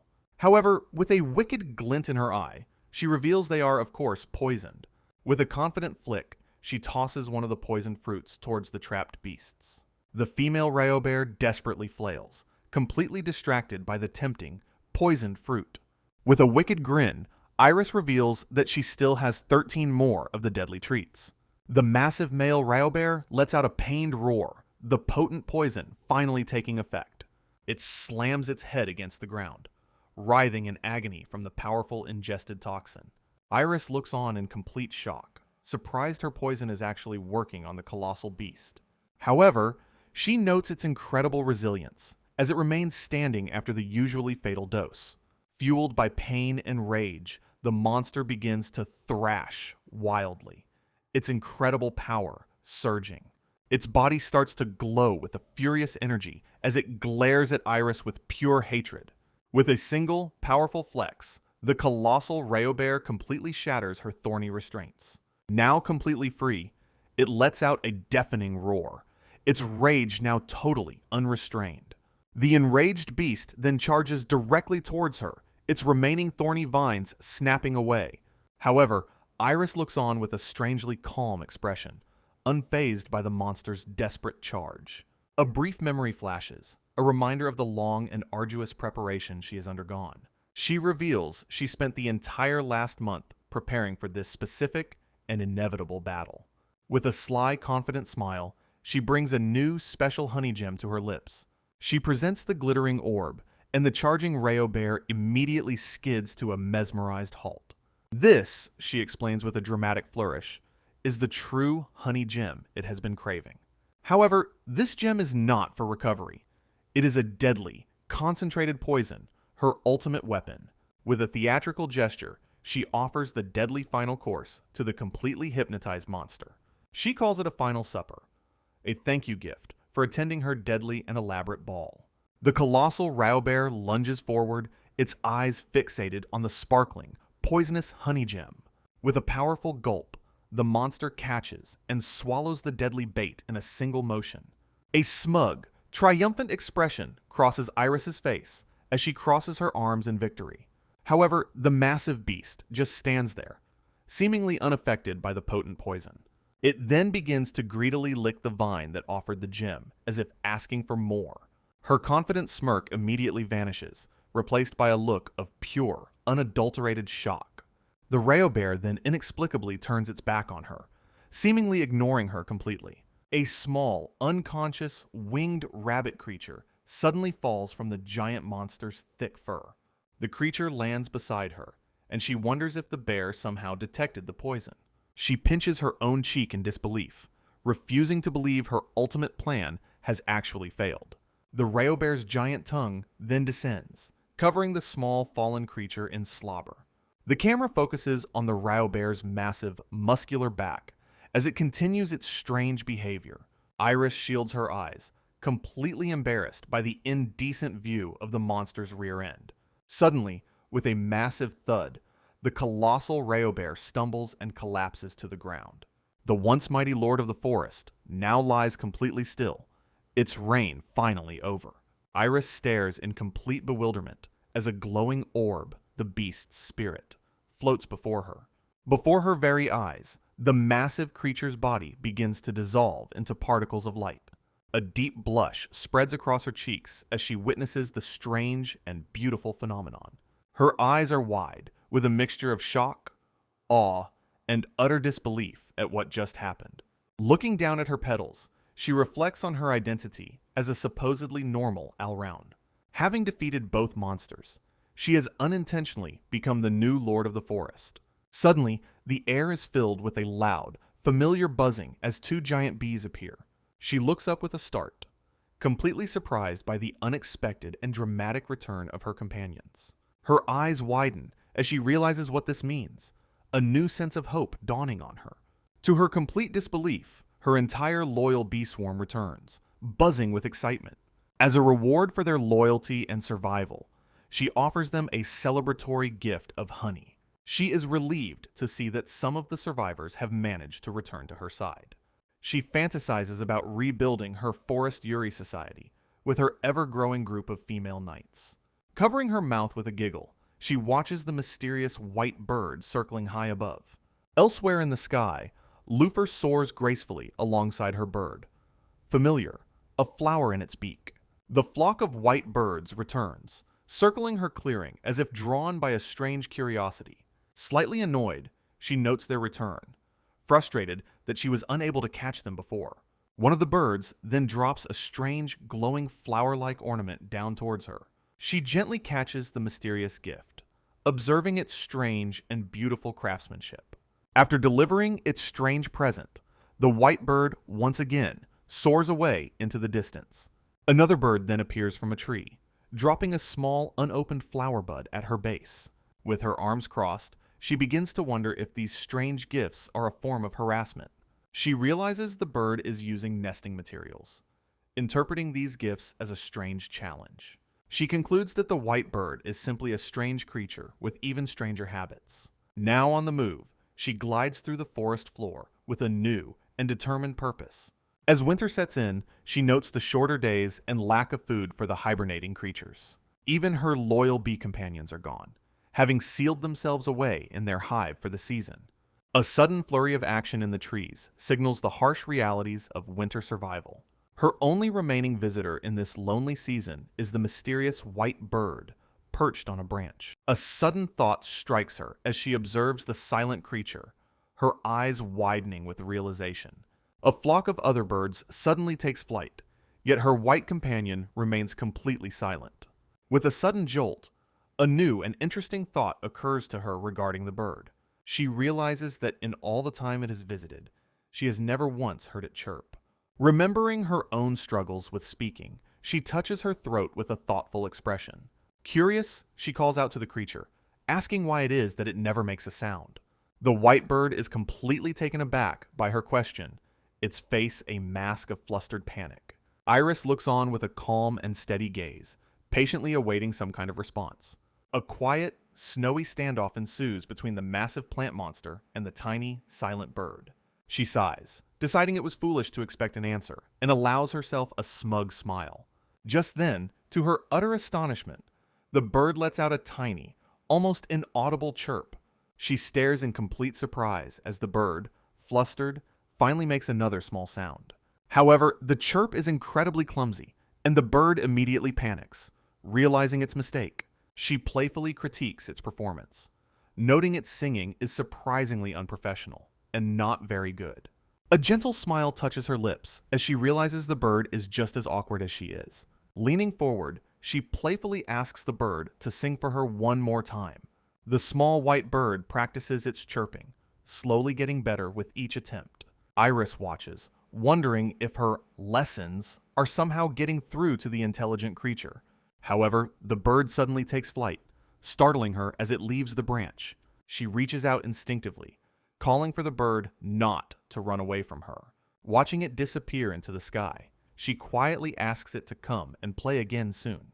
She admits to herself that she'll be lonely, having grown fond of its visits.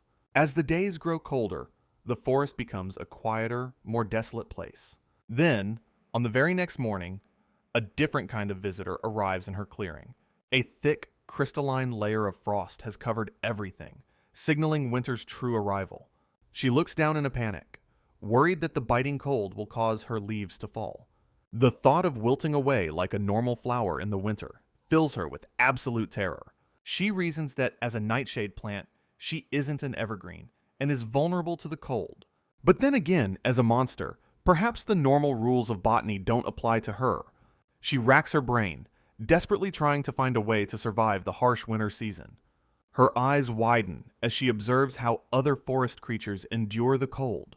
Wild animals and even monsters simply hibernate, waiting for the spring to return. If only she had a way to become a plant that was naturally strong against the cold. Suddenly, a brilliant and daring new idea sparks in her mind. a possible solution. She turns her attention to the mysterious white bird, which has silently returned to its branch. Looking up with a determined expression, she tells the bird she has a favor to ask.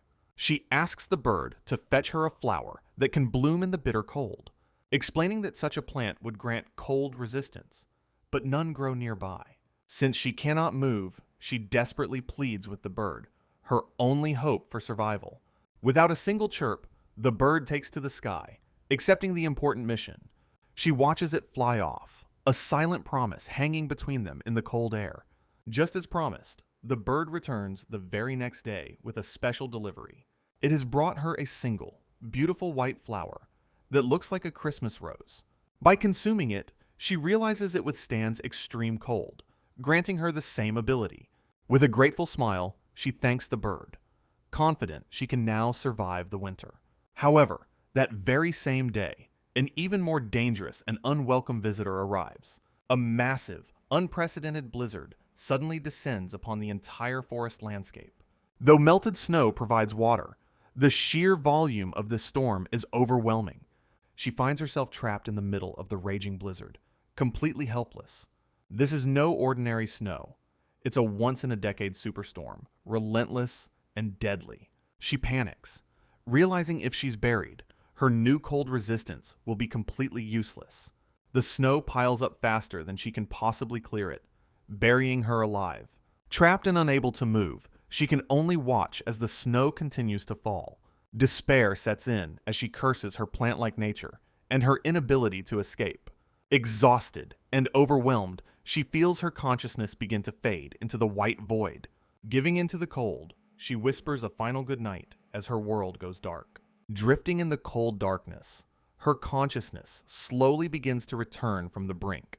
A mysterious hooded figure suddenly appears, having dug her out from the deep snow. The small girl looks down with a determined expression, holding a shovel in her hands. She sighs, muttering to herself that taking care of this troublesome flower is a lot of work. With the area now clear, she hovers nearby, observing the dormant plant monster. She complains that it's a pain to shovel every time the snow falls so heavily. A thought then occurs to her as she remembers the special flower that blooms in blizzards. She speculates that feeding Iris that flower might grant her the power to melt the snow. For now, the Alron rests peacefully in the pit her mysterious savior has dug. Looking down with a gentle expression, the girl's resolve to protect her hardens. She whispers a promise to the sleeping flower, vowing to always keep her safe. She feels a kinship with Iris, a lonely witch and a lonely Alron in a similar situation. Both are enemies of humanity, and in that shared status, they are both utterly alone. With her parents gone, she decides that Iris is now the most important being in her life. Having cared for her so much, she playfully decides that the Alron now belongs to her. A deep blush spreads across her face as this new, possessive feeling takes root. She then promises to return later with water before disappearing into the snowy landscape. Sometime later, Iris's eyes finally begin to flutter open, her consciousness fully returning. She finds herself safe and sound, resting in a large pit cleared of all snow. Completely bewildered, she wonders what happened, as if someone had mysteriously rescued her. Her eyes snap open as a strange, dark flower suddenly drops right in front of her, and she looks up to see the mysterious white bird has once again brought her a gift. Holding the strange new flower, she is grateful, recognizing it as a zazensu. This special plant generates its own heat, slowly but surely melting all the surrounding snow. Knowing this unique ability is key to her survival, she eagerly consumes the flower. The new power works wonders, melting the snow and providing her with delicious, fresh water. Surrounded by the flock, she realizes she must properly thank the white bird for its help. However, a sudden, shocking thought then crosses her mind as she connects all the dots. She wonders if the bird was the one who mysteriously cleared the snow, though it seems impossible. While a mere bird couldn't have done it alone, the incredible possibility lingers in her mind. Regardless, she calls out a heartfelt thank you to her mysterious. She playfully wonders if Santa Claus himself rescued her as a special winter gift. Her holiday fantasy quickly deflates as she remembers Santa doesn't exist in this world either. As the white bird departs over the mountains, a new sense of gratitude fills her heart. She silently thanks it for all its help, vowing that she will never try to eat it again. Elsewhere, the mysterious girl returns to her dilapidated shack, deep within the frozen forest. Standing in the snow, dark, shadowy magic swirls around her as she prepares to transform. Back in her human form, she smiles, hoping her acts of kindness have finally been noticed. Suddenly, the sound of boots crunching in the snow signals another visitor is nearby. A shovel plunges into the deep snow, its owner beginning to clear a path to the shack. A painful memory surfaces of the young girl being discovered and branded as a witch. But that harsh winter finally gives way to a brilliant, shining sun as spring arrives. The first flowers of the new season begin to bloom, pushing through the thawed earth.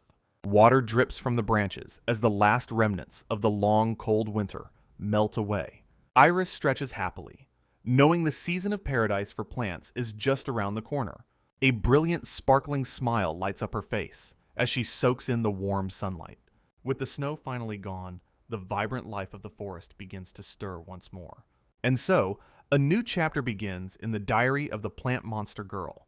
A sudden, powerful buzzing and flapping of wings signals the arrival of new visitors. A majestic, crowned butterfly monster soars gracefully through the newly greened forest canopy. This signals the start of a brand new, and hopefully peaceful, social season for her. She imagines hosting a grand tea party as the forest queen, with the witch girl as a guest. Her fantasy includes all sorts of friends, celebrating the arrival of the beautiful new season. Back in reality, she laughs joyfully, surrounded by her bees and the new butterfly creatures. A closer look reveals the new creatures' large, shimmering, iridescent wings. These new guests are lust schmetterlings, a new and elegant species of butterfly monster. The leader of the group is particularly elegant and beautiful, a true queen of her kind. As one of the queen's attendants approaches, Iris quickly tells it not to get any closer. The attendant explains that, like the bees, it is covered in pollen and could pollinate her. Iris grows nervous as the massive butterfly queen looms over her, casting an imposing shadow. The small attendant flusters, clearly not listening to her earlier warnings about pollination. Instead, she cheekily invites them into her lower mouth, declaring it the proper reception area. Her vines extend, offering honey to all her new insectoid friends in a grand spring celebration.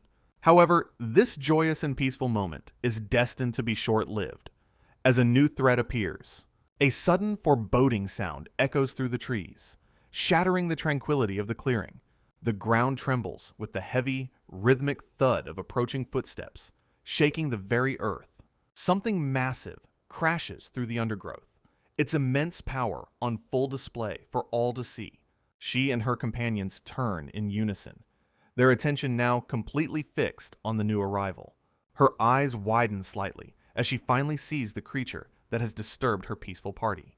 From the tree line emerges a massive, armored minotaur, its powerful form radiating pure menace.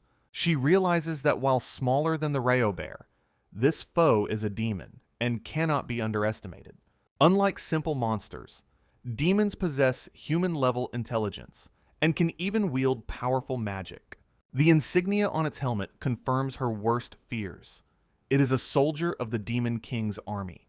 Her bee and butterfly companions buzz anxiously, sensing the immense danger the newcomer represents. As the new lord of the forest, she takes charge, issuing orders to protect everyone. A tense standoff begins in the clearing, the two powerful beings sizing each other up. She wonders why a subordinate of the Demon King would come to this unremarkable part of the forest. She recalls it's been 4 years since she last fought the Demon King's army as a human saintess. Now a monster herself, she resolves to fight once more to protect her new, peaceful life. With her thorny vines extended, she declares her intent to eliminate the threat before her.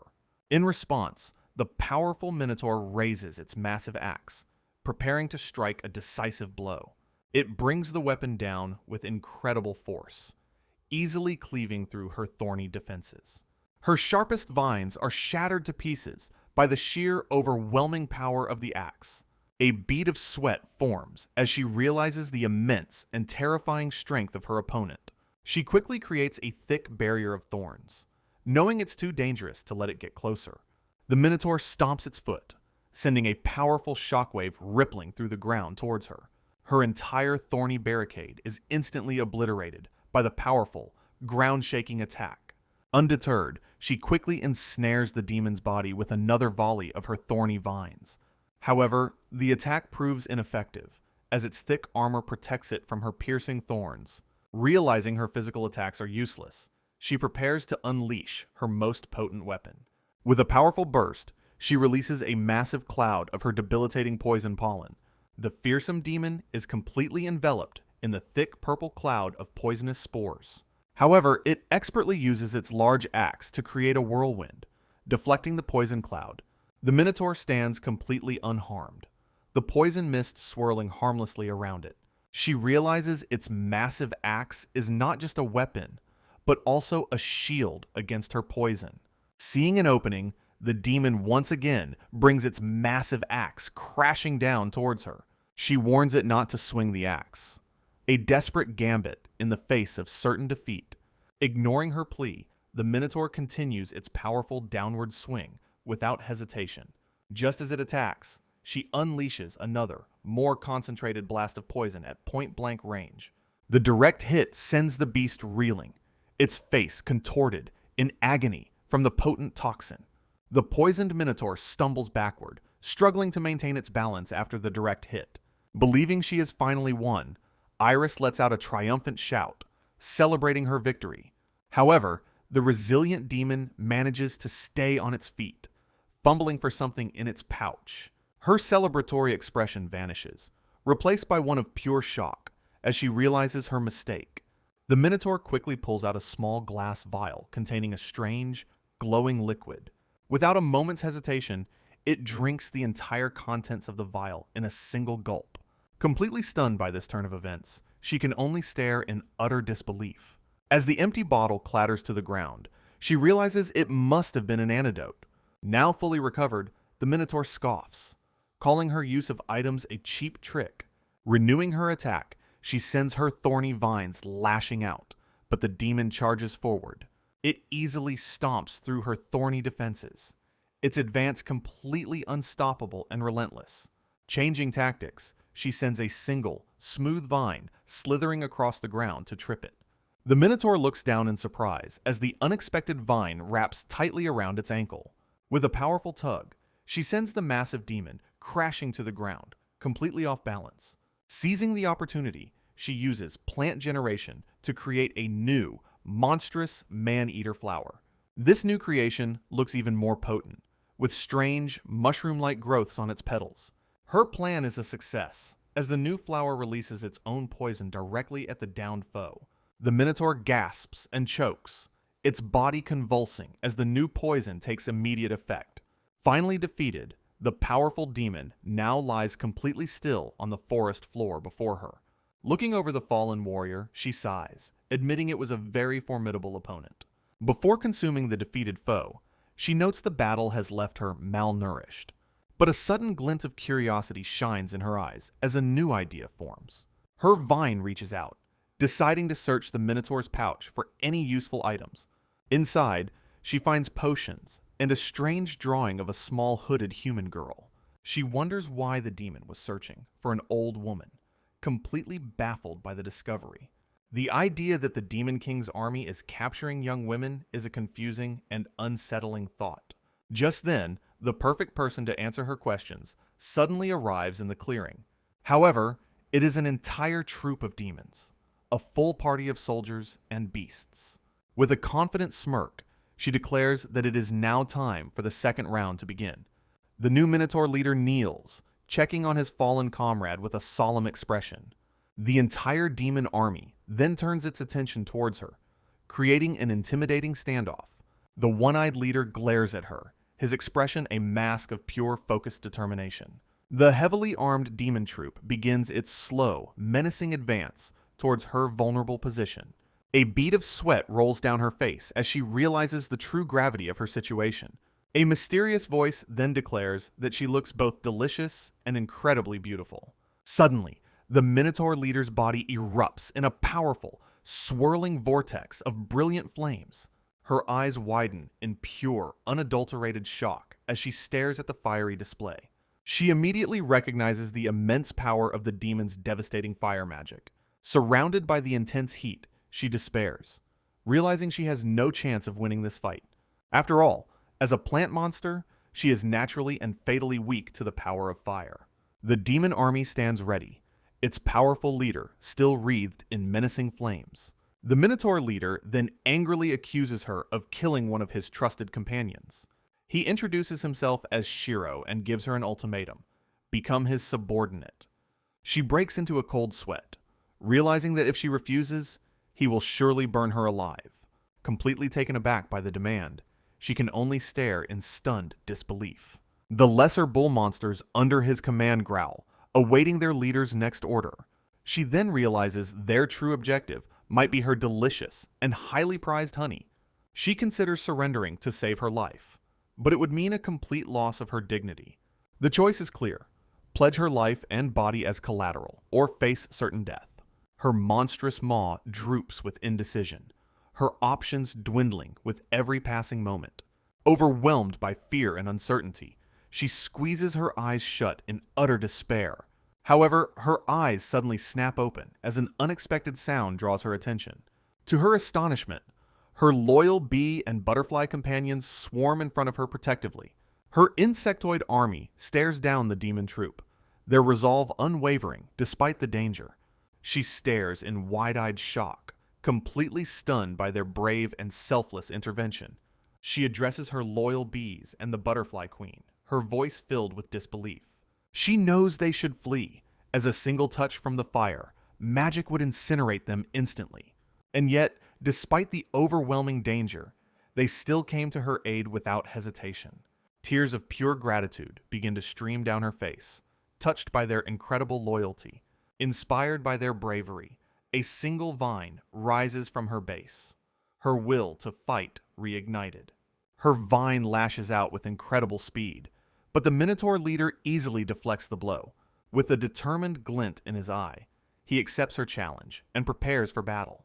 Wiping away her tears, Iris turns to her companions and tells them to get ready. With a confident smile, she declares the beginning of a deadly and elegant welcoming ball.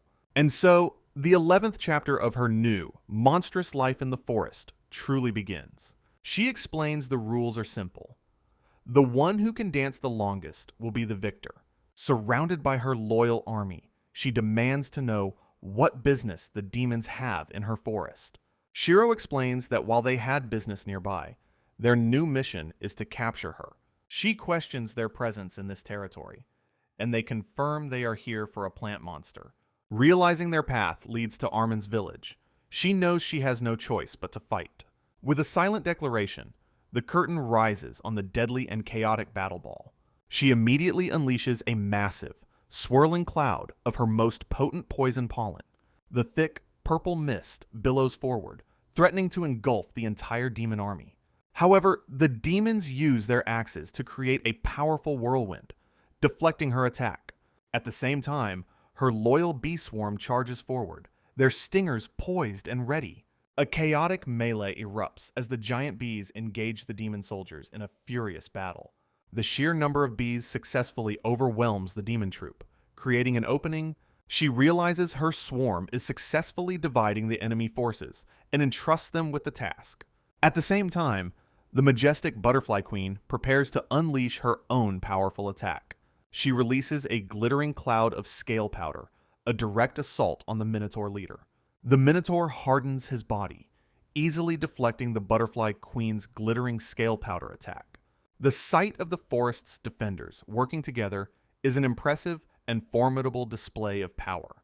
In retaliation, the demon leader imbues his massive axe with a powerful, swirling fire magic. He then unleashes a devastating, fiery slash, cutting through the butterfly queen's small attendants. His gaze remains fixed and determined, a true soldier focused only on his dangerous mission.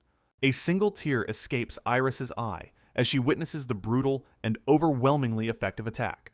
To protect her friends, she desperately erects a thick, defensive wall of her thorny vines. The chaotic battle rages on, her army struggling against the demon's incredible power and skill. She calls out to the one-eyed leader, trying to draw his attention away from her vulnerable allies. Shiro turns his focus to her, confirming that she is indeed his primary target. Seizing the opportunity, she launches her own thorny vines directly at the powerful demon. However, he effortlessly cleaves through her attack with a single swing of his massive axe. Her severed vines fall uselessly to the ground, her direct assault completely nullified. To her horror, the severed tip of one of her vines suddenly bursts into magical flame. The fire spreads rapidly along the vine, racing back towards her vulnerable main body. Her eyes widen in terror as she watches her own appendage burning away before her. She quickly recoils, pulling her vines back to escape the encroaching, magical flames. Though she retracts them, the fire continues to smolder menacingly at the severed tips. The Minotaur then unleashes a massive wave of fire, scorching the ground before her. With her vines burning, she desperately realizes her only hope is to find some water. The Minotaur leader repeats his demand for her to surrender, her options dwindling. He warns that if she refuses his offer, she will be treated as nothing more than prey. A spark of defiance returns to her eyes as she refuses to back down from the threat. Meanwhile, his soldiers are locked in a fierce battle with her loyal, swarming bee companions. She declares she has no intention of becoming anyone's ornamental plant or dessert. The elegant butterfly queen and her court also hold their ground against the demonic forces. She vows that before she burns, she will take them all down with her in a final blaze. Unleashing her full power, she sends a massive wave of thorny vines at the entire demon troop. Her attack is a success, as the powerful vines wrap tightly around the one-eyed leader. He struggles against the restraints, the sharp thorns digging deep into his tough hide. However, a powerful, magical aura begins to emanate from his body, pulsing with energy. The demon's face contorts into a frenzied snarl as he begins to tap into his true power. Seeing the opening, the butterfly queen swoops in to press the advantage against the bound foe. At the same time, her bee swarm continues to successfully overwhelm the remaining demon soldiers. With her enemy distracted, she prepares a new, unconventional attack from her fanged maw. Her entire lower body begins to glow with an intense and concentrated magical energy. She then unleashes a massive, powerful beam of pure energy directly at her primary target. The concentrated blast shoots across the clearing, a testament to her hidden, desperate power. The Minotaur leader reacts instantly, raising his flaming axe to meet the incoming energy blast. He stares in shock, recognizing her attack as a powerful and unexpected flame formation. Iris looks grim as the Minotaur repeats his demand for her to surrender. He warns that if she refuses, she will be nothing more than chained-up prey. A spark of defiance returns to her eyes as a new resolve hardens within her. Meanwhile, a demon soldier brutally cuts down several of her loyal bee companions in the fray. Her eyes narrow, absolutely refusing to become a mere ornamental plant for anyone's amusement. The majestic butterfly queen and her court courageously engage the powerful, fire-wielding Minotaur leader. Her eyes burn with rage, vowing to take them all down with her before she's burned to ash. Suddenly, a new idea strikes her as she remembers the first Minotaur she defeated earlier. Her thorny vines begin to move with a new purpose, a desperate plan taking shape. Her vines snake out, wrapping around the massive axe of the first fallen Minotaur. She rips the weapon from the ground, realizing a plant monster can indeed wield a weapon. It never occurred to her before, as she'd never seen a flower holding a sword or spear. While her friends buy her time, she prepares to disarm the two remaining Minotaur soldiers. However, her attention is suddenly drawn to another part of the chaotic battlefield. She notices one of the defeated bull-like beasts is still carrying a heavy load of cargo. One of her curious vines snakes over to investigate the mysterious pack on its back. Her eyes widen in pure, unadulterated shock as she discovers the contents of the cargo. Enraged by the prolonged battle, the Minotaur leader lets out a furious, deafening roar. He then unleashes a massive, swirling vortex of fire, engulfing the entire area in flames. The devastating attack leaves a field of her fallen bees, scorched and defeated. Seeing her fallen friends, Iris screams in pure rage, vowing she will never forgive the demons. Her focus narrows, realizing that only the powerful, one-eyed leader remains a true threat. She tells her surviving companions to rest, asking them to watch as she finishes the fight. With grim determination, she resolves that she cannot afford to lose any more of her friends. Suddenly, the Minotaur leader is struck in the face by a strange, viscous liquid. The sticky, slobbery substance covers his eye, momentarily blinding and disorienting him. He stumbles back, dazed and confused by the sudden and completely unexpected attack. She reveals her gambit. She threw the paralysis and sleeping potions she'd previously confiscated. With her opponent now temporarily dazed, she readies her own commandeered axe for an attack. However, the prepared demon pulls out another antidote, though she knows it is his last one. Vowing not to let him recover again, she prepares to strike with the two axes she now wields. A flurry of motion erupts as she unleashes a relentless, two-pronged assault on the demon leader. One axe smashes directly into the Minotaur's side, targeting his companion's nearby potion pouch. Her attack is a success, shattering the vial and simultaneously ensnaring him in thorny vines. She then recalls the special leaves she found, the raw ingredients for sleeping, and paralysis potions. After consuming them, she can now use plant generation to create a pollen with the same effects. Knowing he has no antidote left, she prepares to unleash this new, debilitating pollen cloud. A massive cloud of the potent soporific pollen erupts from her body, engulfing the demon. The Minotaur leader counters, using his fire magic to create a whirlwind to deflect her attack. She watches with frustration as he once again uses his troublesome flame formation to defend himself. Her eyes narrow with grim determination, a bead of sweat on her brow. Putting her new plan into motion, she brandishes one of the captured axes with a vine. With a powerful heave, she hurls the massive weapon directly at the fire-wielding demon. However, Shiro expertly deflects the spinning axe with a swing of his own weapon. The thrown axe crashes harmlessly into the ground, its momentum completely stopped. Now dual-wielding, the Minotaur stands amidst the swirling pollen, seemingly unaffected. He reaches down to retrieve the fallen axe, his hand closing around the handle. A sudden jolt of pain courses through him, the unexpected sensation catching him off guard. His legs begin to tremble and buckle, the strength suddenly draining from his body. The swirling flames had obscured his vision, preventing him from seeing the hidden trap. She reveals her gambit. She had secretly wrapped the axe handle with a paralysis vine. The potent toxin spreads through his arm, forcing him to drop his weapon as his hand goes limp. Completely incapacitated, he can barely remain conscious, with no strength left to cast magic. With a confident smile, she declares it is time to end the battle ball for good. She sends her thorny vines lashing out, completely disarming and ensnaring the paralyzed demon. However, as she calls his name, something completely unexpected and impossible begins to happen. The defeated Minotaur lets out an earth-shattering roar of pure, unadulterated agony. Iris is thrown back by the sheer force of the sound, completely stunned by this development. To her horror, the demon's own arm suddenly bursts into flames, incinerating her thorny vines. She stares in absolute bewilderment, having no idea how he could accomplish such a feat.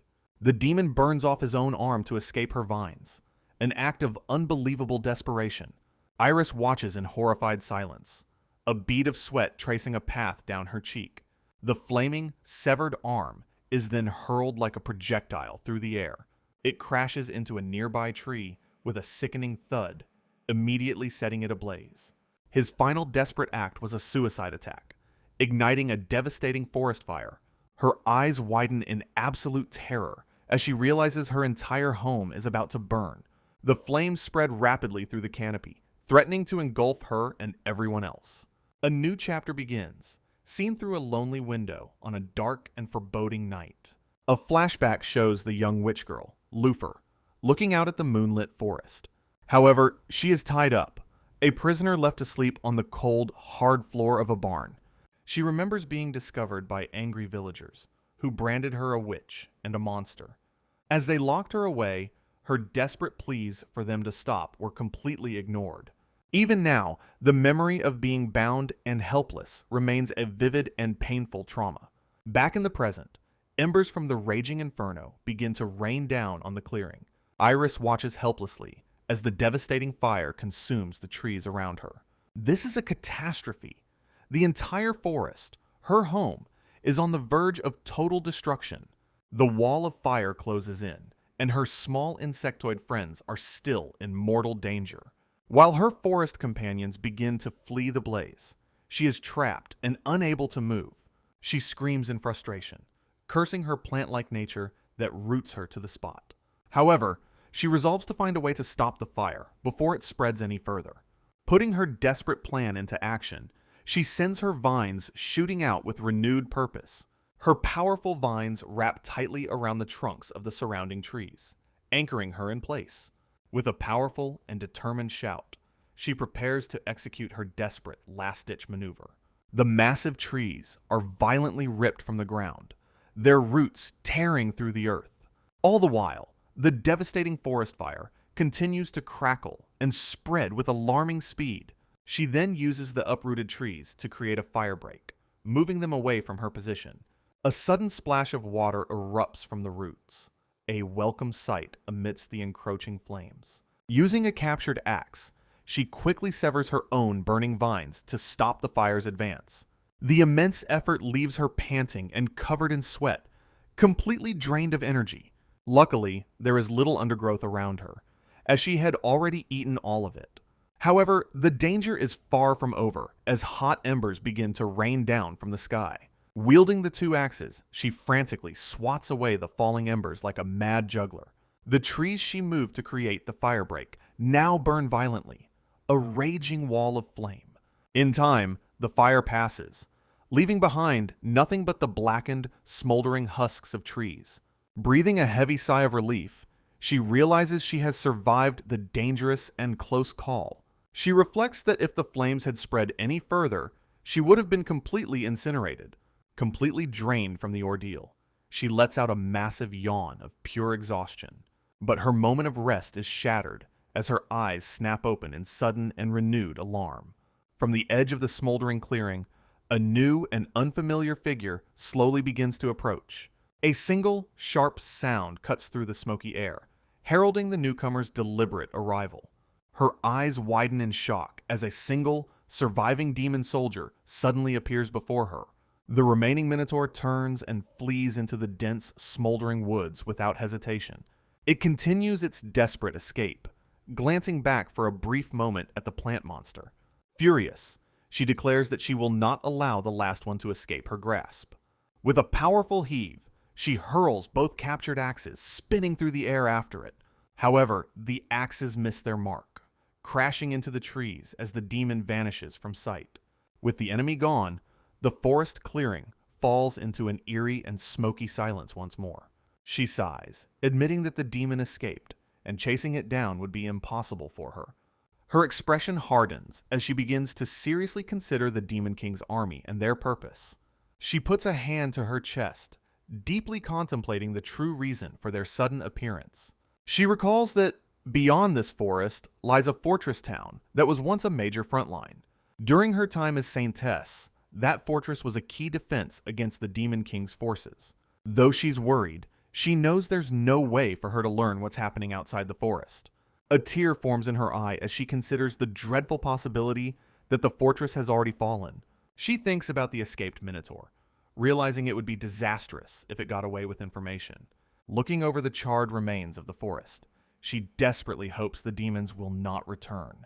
Her monstrous maw surveys the scorched clearing, a grim reminder of the devastating battle. She settles in the quiet forest, her surviving bee and butterfly companions gathered around her. Gently, she looks down at the body of one of her loyal bee friends, fallen in the fight. She tearfully apologizes for not protecting everyone, thanking them for coming to her aid.